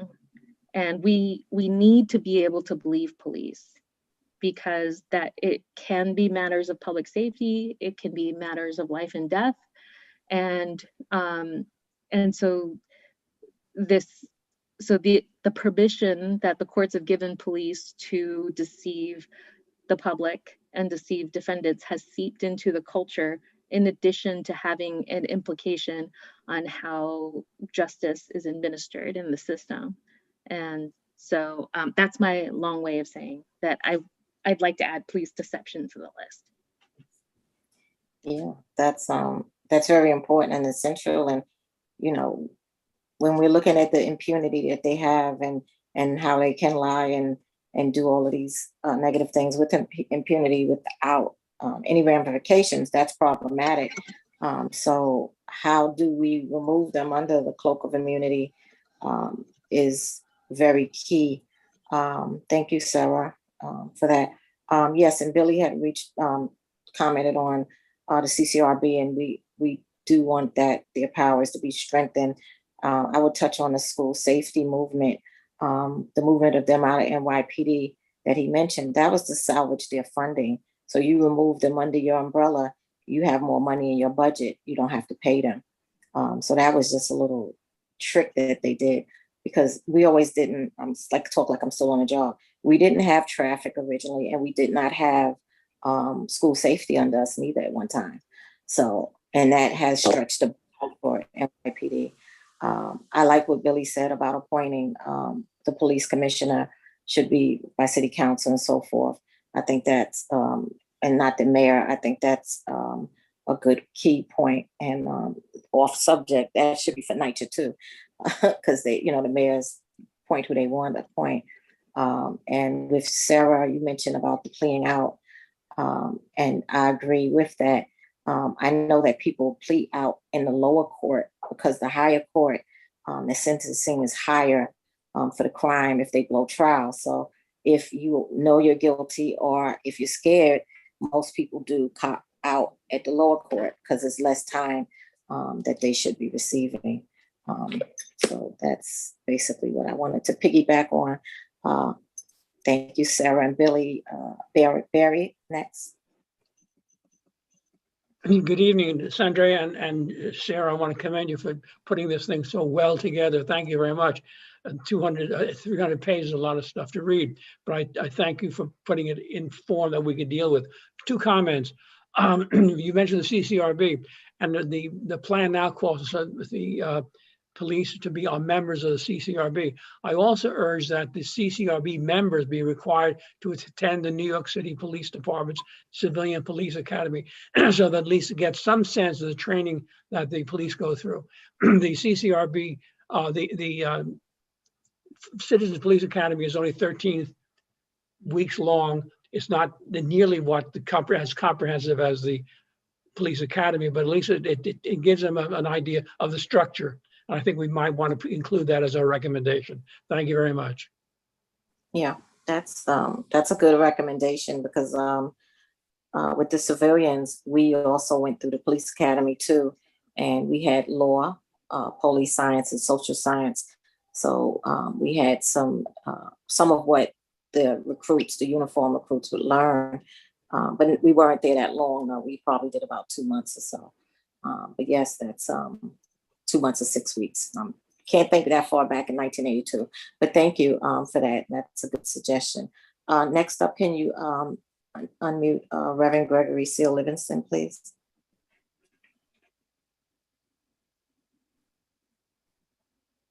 Hello, can you hear me? Yes. Yes. I want to thank Sandra and Sarah for this awesome venue. And you know, I'm new, but I'm a colleague of Sandra Coleman, and it's been marvelous to be able to work with her.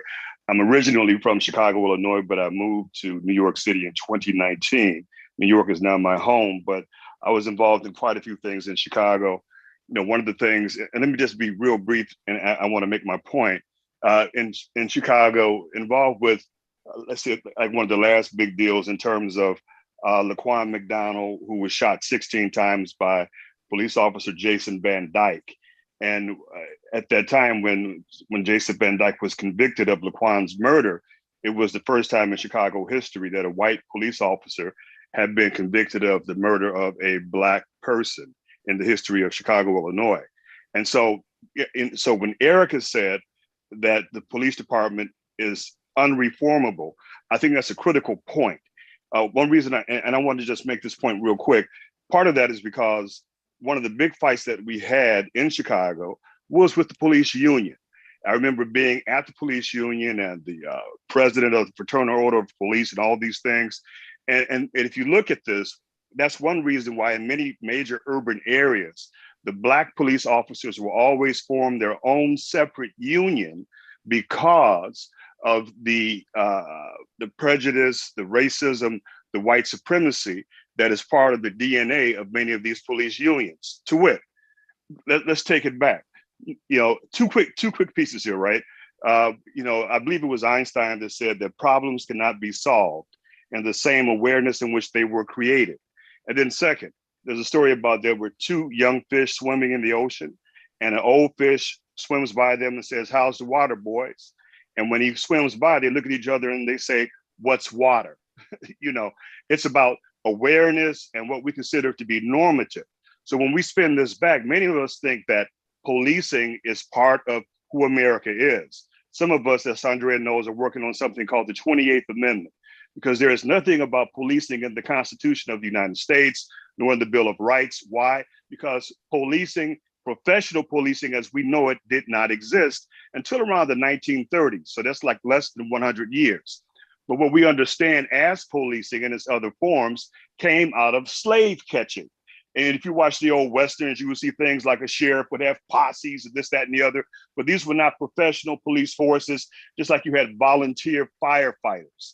And so you have the situation, 1865, the Ku Klux Klan is formed, right? General Nathan Forrest. So then you have the Freedom Amendments, 13, 14, and 15, I believe between, you have these amendments and everything. So then in 1875, you have a Civil Rights Act in 1875. So this is Ulysses S. Grant. He has this Civil Rights Act to help Blacks. We're still in Reconstruction. And this is how Reconstruction ends. And you want to understand what the power of the Union is in terms of some of the problems that we have. Is that, so Rutherford B. Hayes, who was an abolitionist, believe it or not, but in order for him to become president, there was something called the Great Compromise. So he needed 20 or 22 electoral votes. And they told him that if he would not support Grant's 1875 Civil Rights Act, that they would give him those electoral votes and he would become the president. So he acquiesced, he did that. And then that was the end of Reconstruction. So now you have these Confederate sympathizers who become judges, who become sheriffs and, these officials, and they make it very difficult. And we have the whole idea of Jim Crow and things like that kicking in. And remember, professional policing did not exist in America until around the 1930s.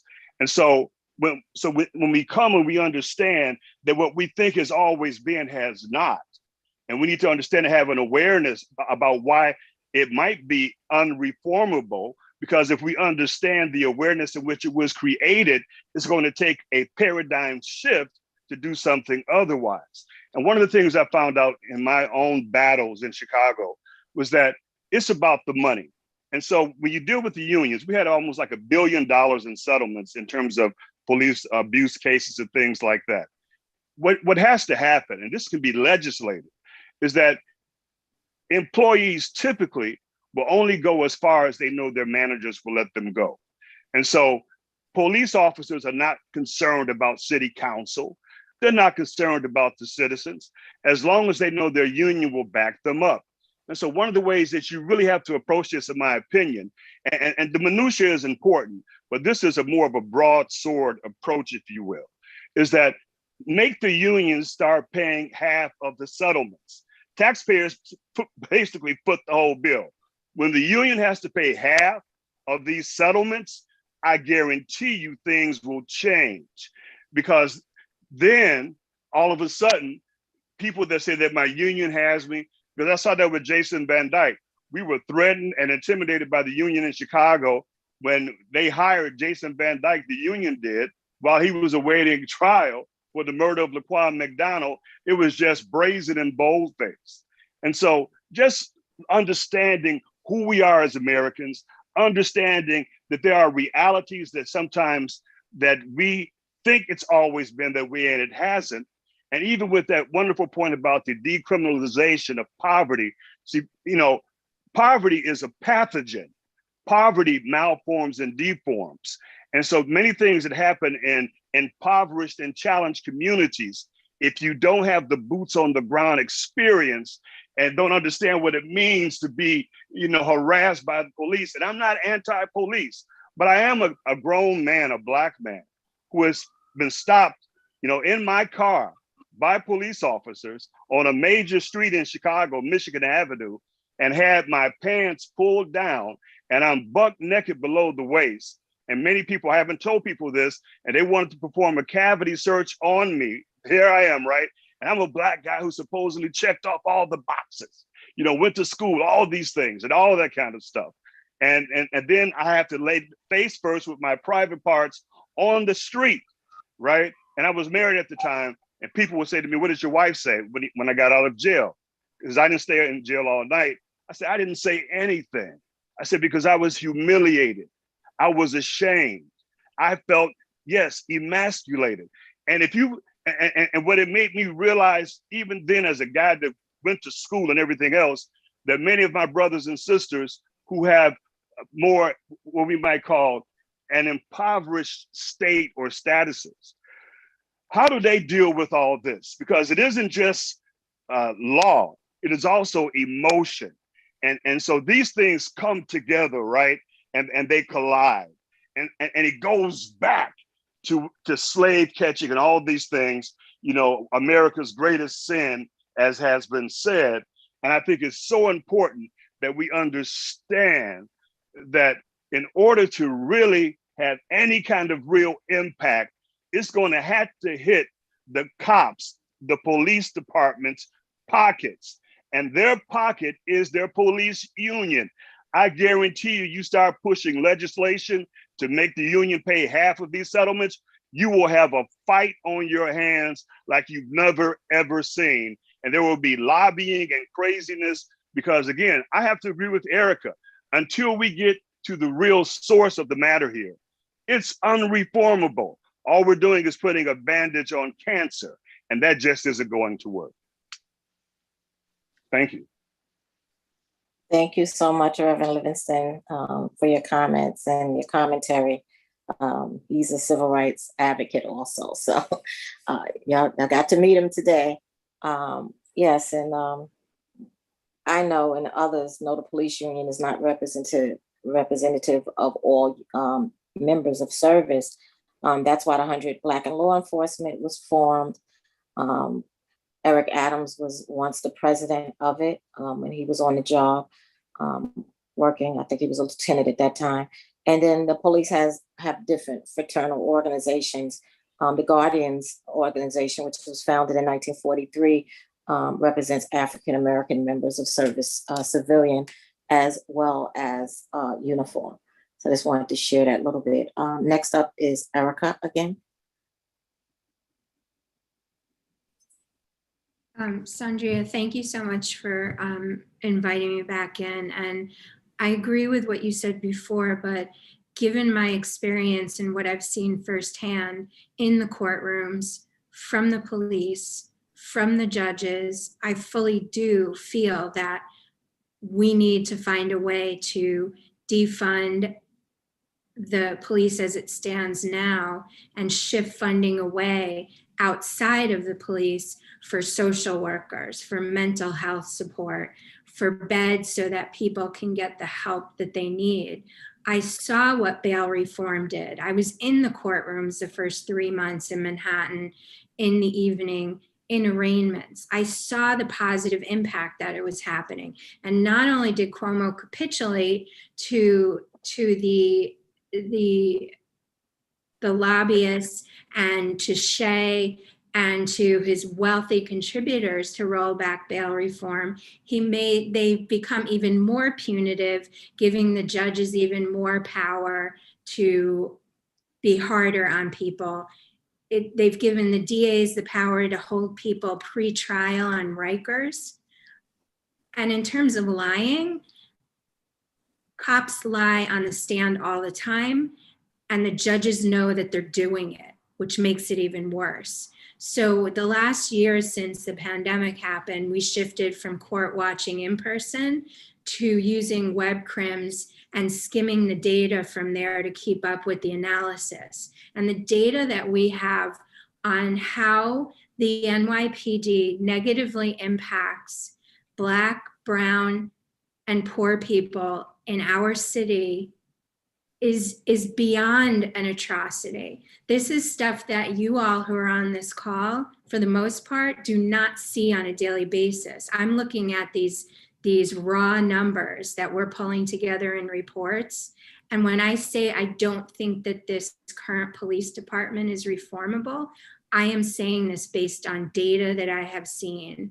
And I know that certain people on this community board meeting are coming from a place where they've lived it for their whole lives.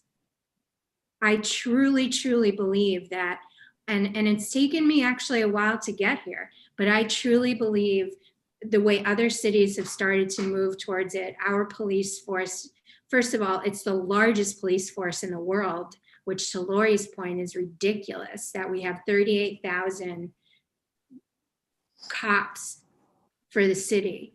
And to say that I have privilege is an understatement. I just moved from the Upper West Side to the Upper East Side, but I have to tell you, because I have friends who have been hurt by the police, I do not feel comfortable being around police. And my grandfather was one in the Bronx for 30 years. To the Reverend's point of one sort of modern day policing as we know it started. He'd be appalled at what has been going on here. He was a cop for 30 years in the Bronx. And when he retired, I remember as a kid, he said that he believed his career was good because he never had to take his gun out of his holster. They wanted to promote him to detective, to desk, and he only wanted to be a beat officer. And I heard story after story from him about how he de-escalated situations. And that's not what I see. I live in the 19th precinct now. I moved from the 24th precinct. I do not feel comfortable when police officers are standing on the street and I walk by. I wouldn't feel comfortable in certain circumstances even calling them, because I had an issue in my early 20s. And I, even as a white woman, I do not feel comfortable because I've seen firsthand the way they treat people. And no, I don't think they're reformable in their current state, and the amount of money we as taxpayers spend just for their day jobs and overtime and continually paying out on lawsuits, and they don't get terminated, they don't get held accountable. So yes, I firmly stand in the camp that I do not think this as it stands, that the NYPD is reformable. And how long are we going to keep going back with all of these recommendations from all of these community boards and the city council, who I feel dropped the ball last year as well on the budget? How long is it going to be? I'm 51. Is it going to be in my lifetime? Is it going to be in my niece's lifetime, who's 6 years old? Like, when do they get held accountable like regular citizens, like we are? Thank you so much. If I sound angry, it's because I am. Because I have friends, good people who have gone through the system because NYPD cops have lied. And to say that there's a few bad seeds is very, very, very, very wrong right now. It's very wrong, because they're not. They all protect each other. And if they try to come forward, they're dealt with like the 10 or 12 cops. And Sandria, you'd probably know the precinct because there was a documentary done about them. And each time somebody retired from that group or left the force, there were maybe 3 or 4 of them left, but they all came forward because they were being tasked with minimum, they had to do minimum number of arrests in certain areas. And these were Black police officers. And when they tried to come forward, they were threatened, they were bullied. There was a documentary on Netflix about them a few years ago. So I do stand by the fact that I don't feel that this police department in its current iteration, and especially with Shay and not having any accountability to anybody externally, is reformable. Thank you. Thank you so much, Erica, for speaking again. And if possible, I would like to connect with you. Can you drop your contact information in the chat, and we'll Max will get it to me. It'll be private, so can you send an email or something? Yes, absolutely. Like that? I would like to connect with you. Thank you. Next up, Russell, going in order. Russell. Thank you. Yeah, I had one other point that I wanted to add. So I saw in the list the recommendation that CCRB findings be mandatory, essentially, rather than advisory. I think I agree with that. I think one of the things I was going to suggest before is that, and this is something that's in the council proposals, basically saying that the final word on police discipline shouldn't be with the police commissioner.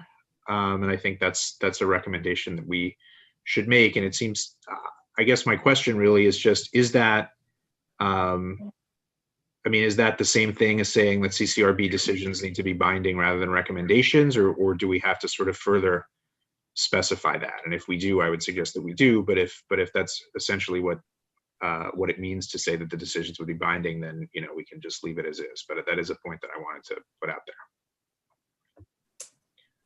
Yeah, thank you, Russell. Yeah, we put it out there and see what they do. But yeah, it's difficult because they really don't have the powers, and that's what we want to. If they recommend termination or whatever they recommend, it should be adhered to, but it's just not, because it goes through the hierarchy to the police commissioner. And, you know, then there's always another. CCRB has, to be clear, CCRB has their own investigation. That same officer can be under investigation with the actual NYPD as well. So it could be a dual investigation. It's something called charges and specs that they go to. The guys call it a kangaroo court, and they go to that court, and you know, with the union rep and so forth. And something else can come down out of that. But there's just like the union is just so powerful. And I've seen people get fired and rehired. You know, they sue to get their jobs back also. So how do we stop that bad apple coming right back into the bunch? But thank you, Russell. Malachi, hope I said it right, is up next.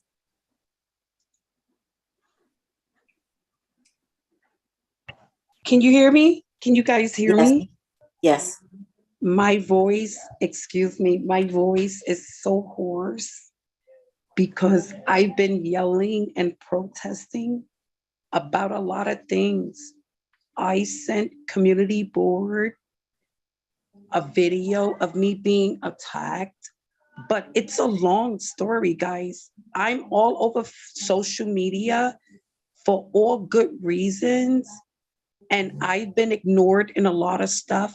Don't worry too hard about what's happening to me, but try your best to pay attention and make sure law enforcement do some type of better investigation, because it's been an ongoing thing since I moved back to New York City, where I was born and raised.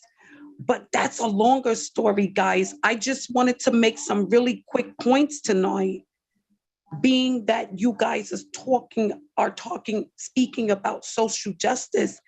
I just wanted to implement some ideas because, you know, I do have problems with some cops, not all of them. And then it's like they play the good cop, bad cop role, which you can't tell nowadays. Like, who are the good cops? Who are the bad cops? And these people are making it very difficult for everyone, including the civilians. They be doing a lot of stuff. So when we look at the cops being sued and all of that stuff, I discovered in my research that these cops get a cut in these lawsuits. That's why they don't mind committing some of these crimes. Some of these people are their friends. Now, as far as cops living in Nacha, I live in Nacha. It's a bad idea if the tenants don't know that they're cops, because we already have problems with cops that are already corrupt, you see? And if we have cops in uniform that are corrupt, please let me grab my chest and make sure it's real that they want cops living in Nacha in the buildings, and the tenants don't know who they are because they gang people privately and publicly, guys. You guys are a great community board. I try to attend as many as I can. And I just want to thank you for this, of allowing me to speak. Am I on also recording when I go on YouTube? I'll be able to hear myself and see myself? I would, right? I thought so. Awesome, guys. Thank you, guys. All right. Thank you. Thank you for your comments. Yes. I just thank you. Thank you again. I just want to chime in regarding emotionally disturbed people, since we're dealing with mental health as well. When it comes to policing, I lived in the South Bronx near the Fort too. And one of my friends before I came on the job, that's jogging before I got hired, she was working out of the 42nd precinct. Her mother had mental illness. Her mother would go in to the precinct, and they knew her mother, but they call people that are mentally ill, they call them EDPs. That's the jargon, the EDPs. And when she came on the job, she realized that they were actually, making fun and calling her mother an EDP. That's what they call them. They definitely need some really intense training on dealing with people with mental health. More, I don't know how you can make someone become compassionate. But if we're speaking about humanity, if we're human, you know what I'm saying, then how do we deal with that? But I just wanted to share that because someone that came on the job, she's retired now, works for transit, older woman, supervisor now, but she's the one that told me about the job. That's how I came on the job, took the test. But yeah, so I would like to see that, some more training for them when dealing with emotionally disturbed people, not just responding, but even on the street, communicating with them, not being so rough with them, having some compassion and understanding, and not ridiculing them, for their illness. Next up is looks like Christopher.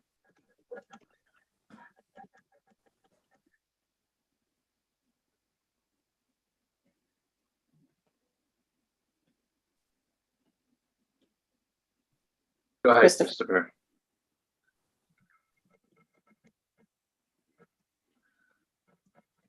Christopher, you there? Okay. He's back. Can't hear you. We can't hear you. He just muted himself again. I just asked him to unmute one more time.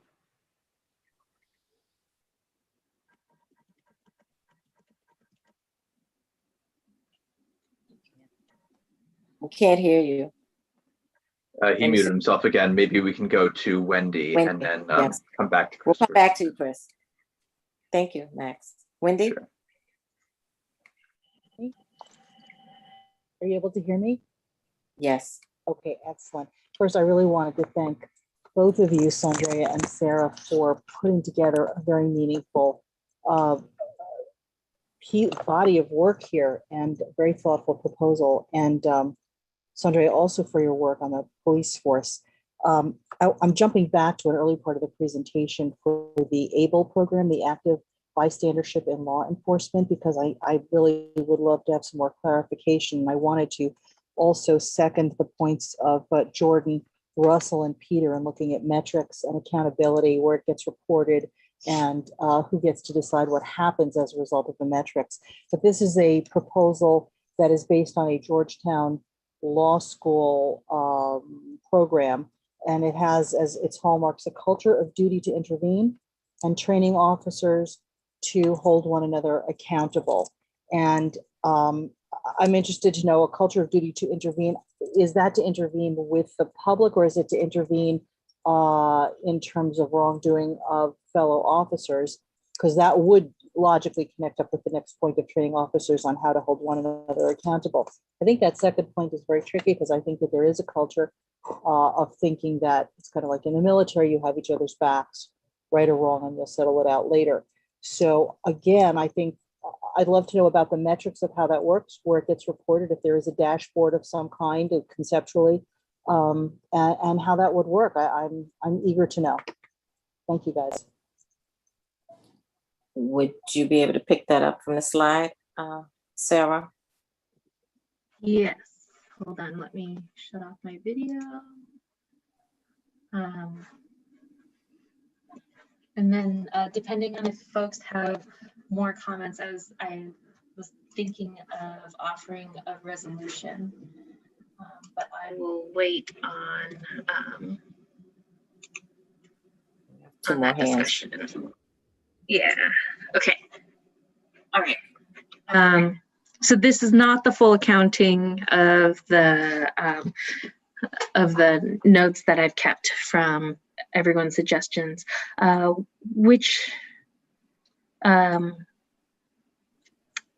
slide am I going to, Sandra? I'm sorry. I'm not sure, Wendy, if you can unmute her, what she actually said.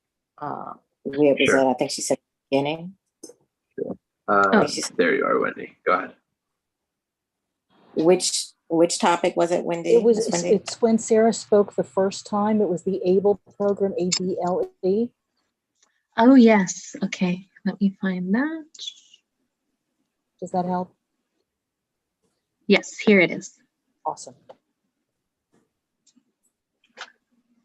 And then we can also look for it here. I'll pull up the, oops, no, I need part one. Not this one. Oh dear, it's going to take too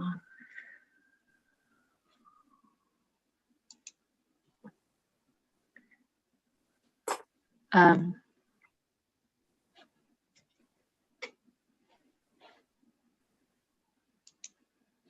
Okay.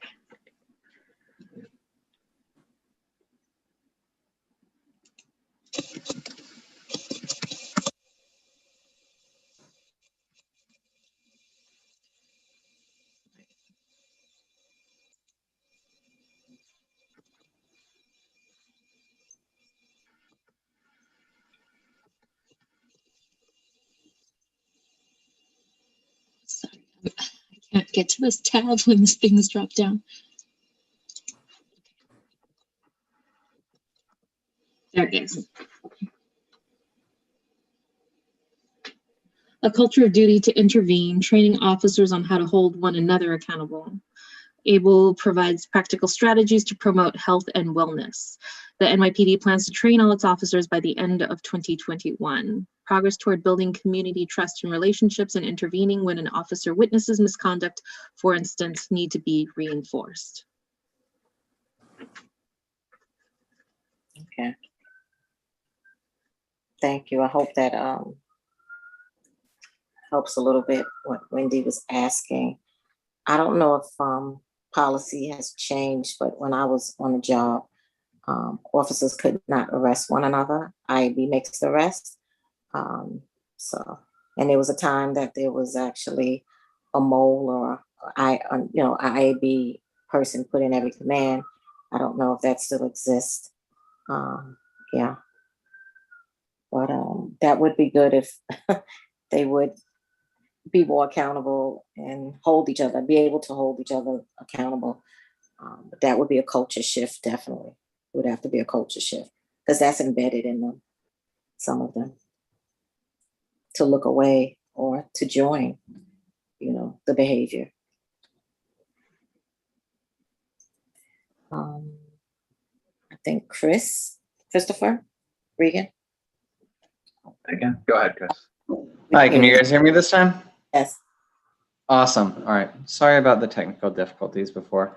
Yeah, so that was actually one of the things that I had down on my notes of things that I think need to be talked about is that, working on culture is a huge thing. The way that NYPD views the IAB or the blue line or wall, however different ones call it, or rats, as they call people who tell anyone who's investigating them about people who are misbehaving, is a culture thing that is difficult to change and needs to start from the top.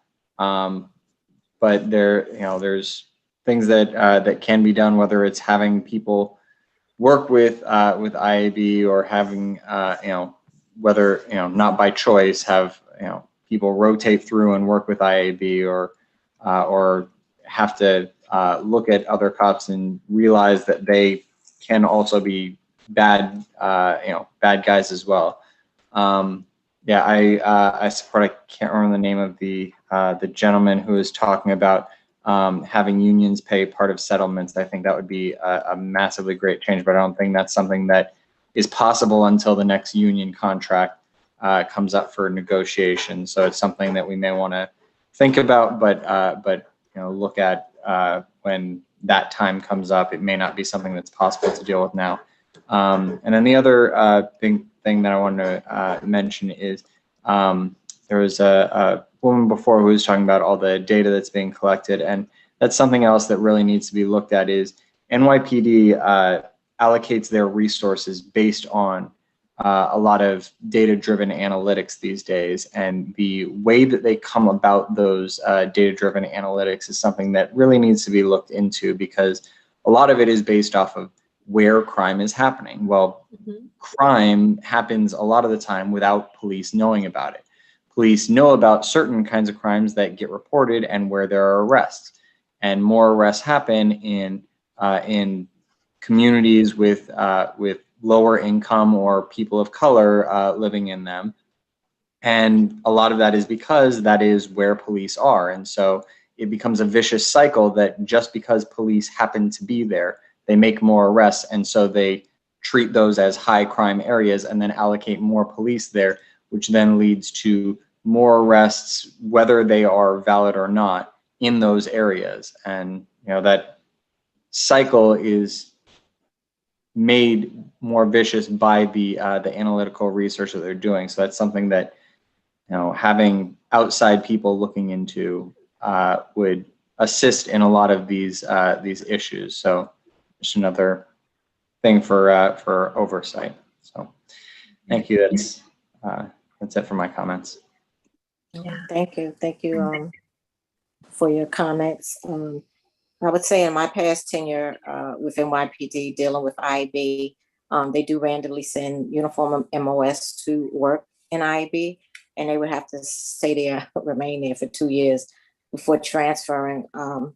Some people do volunteer to work in IB, but some are sent there because no one really wants to do the job of arresting your fellow officer, your fellow comrade, or investigating them. Next up would be Mike, and thank you for your comments again, Christopher. And if I could just piggyback on what Christopher was saying about CompStat, is that the data that New York City uses is completely based and driven by CompStat and all of the surveillance technology that's networked with it. And CompStat is a measure of how police behave. It's not a measure of crime. And so we're making projections on people and communities based on how police have behaved. And if we have a racially biased system, and if certain communities are disproportionately policed, then, like Christopher said, we have this reinforcing, we have a cycle that just continues. And so I thank you for raising that, Christopher. I'm hoping that we can have a meeting in the future about technology and how police use technology and strategies in how they define public safety and the role of affected communities and the public in how, and that we need a role in determining how we are being policed. So thank you for that. And sorry to interrupt, Michael. No. You're fine. Yeah, Mike is up next. That's the last hand that's up. Sure. Hi, can everyone hear me? Yes. Okay. All right. My name is Mike. I am currently a student at the Sophie Davis School, the CUNY School of Medicine. I just wanted to add on to Sandrea, your point about developing compassionate individuals in the police force. Currently, as part of our training, we are required to take classes such as narrative medicine and population health. And narrative medicine has been a really unique class because it really delves into narratives of the patient-physician relationship. So in relationship to the police force, I think it might be beneficial to have police education where you have an experience, have like these stories of how citizens of New York City experience policing. So they can see from the citizens' perspective of how like their actions affect them.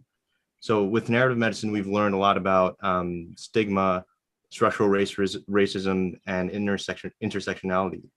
And it might be beneficial for police officers to really appreciate how those factors affect their policing and their effect on the citizens themselves. So I just wanted to make a comment and recommendation, and maybe that's something that we could look into. Thank you. Thank you for that. Can you, I think you did pull it, you did document it, right, Sarah? I'm sure.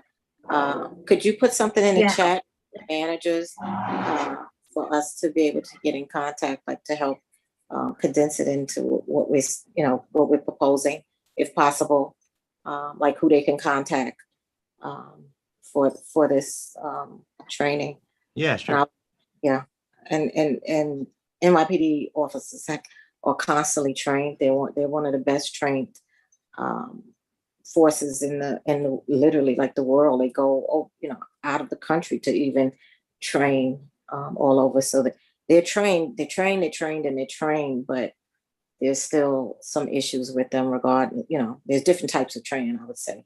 But I believe something like this would be great implemented, if not in the police academy, going through this type of training, because they do give out certificates and of training when they do certain trainings.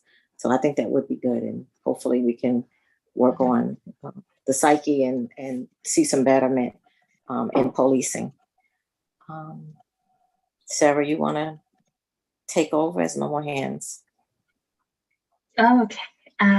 So first, I've put together everyone's recommendations, and so if we could go over these quickly, just to make sure I didn't leave anything out, or in my quest to kind of put similar points together, that I didn't misrepresent your suggestion. And so this language, I think, would be helpful for kind of framing the letter that the committee or Russell will be writing, and to submit for our for consideration. So Lori's point about expansion, Erica's point about is it reformable, and this kind of ties to the recommendation, the resolution that I wanted to propose. And then working with elected officials to create a ballot measure to have a strong oversight entity. Mrs. Brown's point. Okay, so under decriminalization of poverty, we had I put in Lynn's point about needing to increase our focus on white collar crime, that our resources are being directed to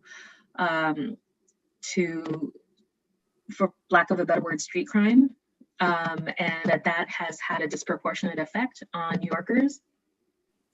And then under number 2, adding Lynn's point about a new approach to sex work and who gets prosecuted, and Billy's point about school safety needing to be transformed and not simply an administrative transfer of police to DOE. And then transparency and accountability. Let me see. CCRB members should attend the Citizens Police Academy.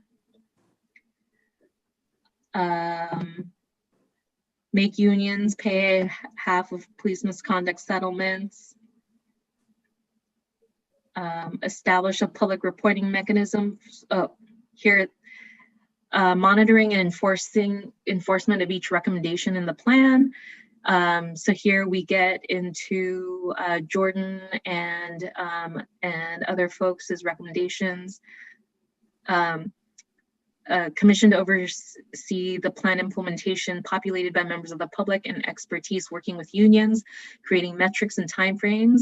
This is what Peter added for measuring progress and milestones, with regular reporting to the public, including a publicly accessible dashboard. And if monitors are created, they need to have the power and authority to do their job. A focus on process-related violations, such as lying on a warrant or in court. Police should not misrepresent discovery and bail reform laws and police deception. Police union contract needs to reconceptualize from the ground up and not simply renewed as additions with additions, or not simply renewed as additions to a previously existing contract. Police commissioner should be approved by City Council. Traffic enforcement needs to be removed from NYPD. Appointed. I'm sorry, appointed by city council, Ah, right? okay. Well, you say, right? I think Billy said appointed, but I guess it would be approval and then an appointment instead of mayor. I'm sorry. Let's see. Okay, number 4, community representation and partnership. Let's see, NYPD must live in the 5 boroughs, currently true for civilian staff. And then we wanted to check on the details about the NYPD policing program. Right. To encourage it as a way for police to better get to know their communities, but with the caveat that that it should be a declared residence. For number 5, diverse, resilient, and supported NYPD, that the additions from our conversation include psychology education, continuing education that includes role-playing, public engagement, role-playing, public engagement, police public engagement, to reinforce training. We're going to add information about the Cops and All-Stars, Cops and Kids All-Stars Conversations program. And Mrs. Brown added that these psychology education units, that they include anti-bias training, interactive policing, and that there are other states that have good models that we should be looking to. Education, what Alita said, as a way to encourage and create buy-in for change. Anti-bias trainings for police officers at all levels. Narrative medicine, as Mike just mentioned, with medicine in quotes, for police education that that provides police with information on how there's the people that they serve experience stigma, intersectionality, and structural racism in the course of their policing. And this is something I just added, developing guardians rather than warriors as part of a change in police culture. And then lastly, for technology and policing strategy, technology and police, I'll correct that later. And the use of weapons of war, sorry, here we go. Reevaluate the use of CompStat and the decisions it drives. Body cameras must be on. Oh, we already had this. We already had these. Okay, so this is the new one, the CompStat one. And so I didn't finish drafting this, but I was thinking, and this is just a proposal, and then we can discuss, and so please redirect friends who are with us tonight. But I wanted to say something to the effect of, there's a crisis in confidence in policing in New York City. We want to support the officers who are doing good work, but also hold officers accountable if they're committing misconduct or harming the community. That public safety is at its core a co-production between law enforcement and the public. And the current framework is not working for all New Yorkers, especially communities of color and people living in poverty. And so this is getting a little bit to Erica's point. So that resolve that the community board believes that reforming the NYPD would require structural changes that will require rebuilding policing from the ground up. That we need to reimagine what public safety means, how city resources are activated to protect all New Yorkers, and to ensure democratic policing, where that New Yorkers have a say in what public safety means and how it's established. And then the final resolve would be something to the effect of that the incoming mayor will be choosing a new police commissioner, and that commissioner be committed to a full reimagining of the police department in New York City. So that's That's just an idea that I've jotted down, but I am happy to take comments, suggestions.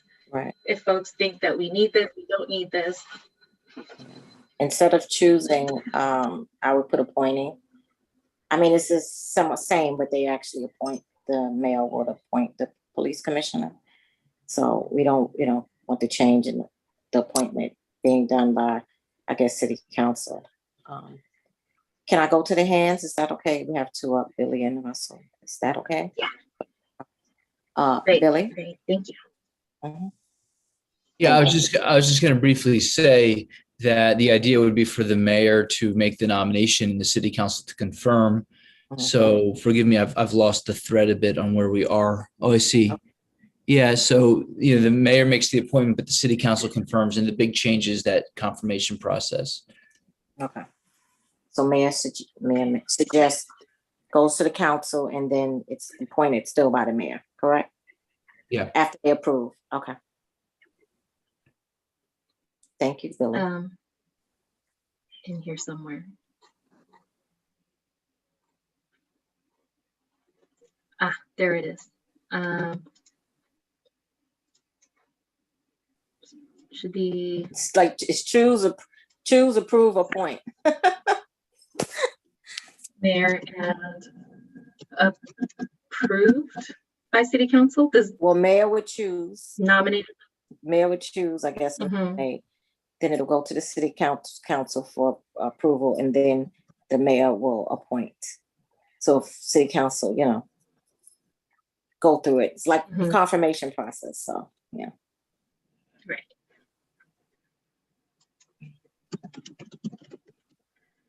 Can we go to Russell or not yet? It's up to you. Oh yes, okay. Please. Russell. Thanks. I think, it seems to me we could just incorporate all the recommendations that we're making also into the resolution and say basically, maybe as the last resolve clause, say resolve the, CB8 calls on the city to prioritize the following suggested reforms, and then we just list all the stuff that we have.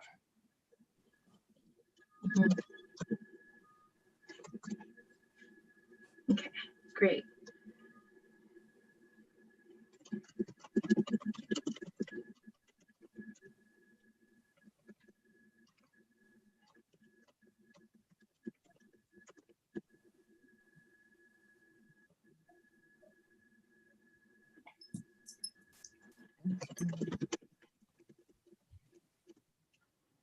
Okay, does anyone else have suggestions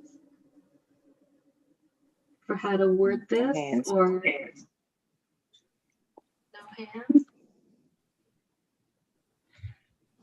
Okay, so if we're moving forward with this, I would need a second. Barry. Sorry, Barry Schneider. I second. Barry Schneider seconds it. Thank you.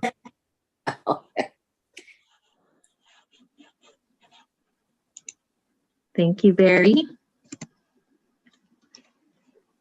Rita Popper, hand is up. Call the question.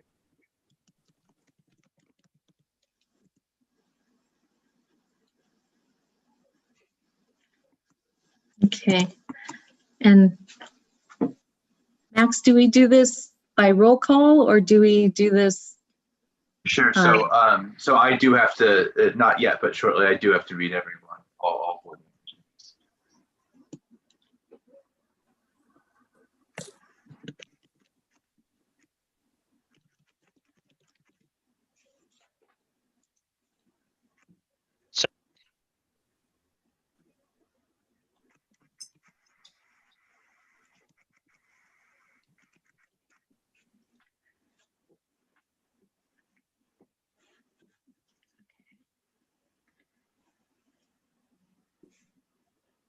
And then, while Max is prepping that, I just put down some of the ideas that folks mentioned as topics not for today, but for the future that we can potentially work on. And I'll just say technology.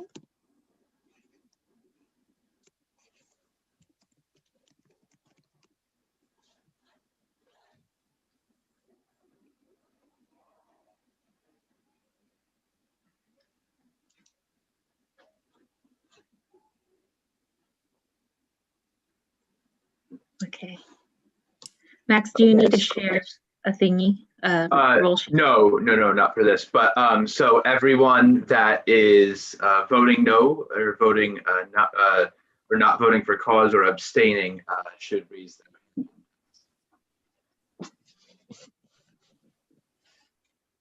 Oh, just give it a few.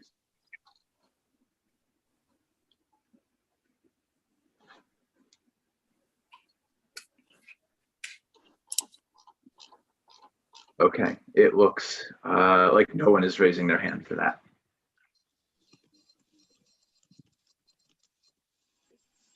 Okay. So does this mean that we're passed unanimously? It is, and now I just have to quick read every board member that's still here into the record. Okay, super.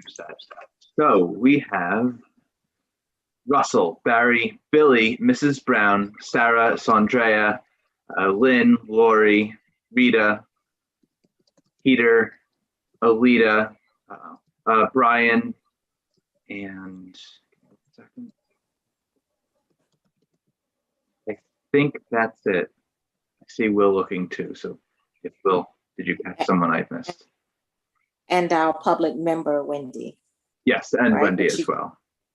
Okay, But she doesn't, right? okay. Oh, Matt. Will is motioning. Hold on for 1 second. Oh,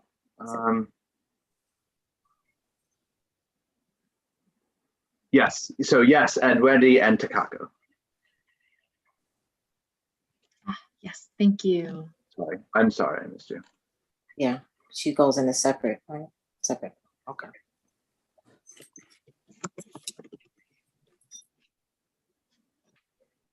Great. Thank you, everybody, for all of your wonderful feedback and for this rich conversation that you always contribute to our committee meetings. It's wonderful to have all of your support and all of your creative ideas when we meet on the last Monday of the month. So this is wonderful. Thank you. Yes, thank you all for attending. I believe we do not have any old new business, right? Do we? Any? I don't see the agenda in front of me, but is there no old business and no new business? Oh wait, I am so sorry. I just saw a note from Alita saying that she wanted to raise her hand. Okay. Okay. Alita? Ms. Brown has her hand up too. Sure, I'm actually looking for. Oh, there we go. Go ahead, Alita. Yeah, I'm sorry, this may be late, and this came up in the context of another commissioner appointed by the mayor and confirmed by the city council, our periodic reconfirmation hearings to be sure that the work is on track and done properly. So it is not diminishing the mayor's appointment ability, but it's rather emphasizing an accountability to the city council because they have to be reconfirmed. I know you had the vote on the resolution, but I just had wanted to add that in case that's a possibility at all, or anyone is interested in that. Thank you, Max, and thank you, Sondrea and Sarah. Thank you. Ms. Brown? Oh, no, her hand is down, right? No. Her hand is down now, yeah. Yeah, I don't see it, okay. Russell, can we add that to the resolution as a friendly amendment? Or do we need to revote to do that? I mean, I think technically you need to I think you can just ask if there are any objections to doing that, and that's probably fine. Okay. Great. Does anyone have any objections to adding Alita's point about periodic reconfirmations or reapproval by City Council?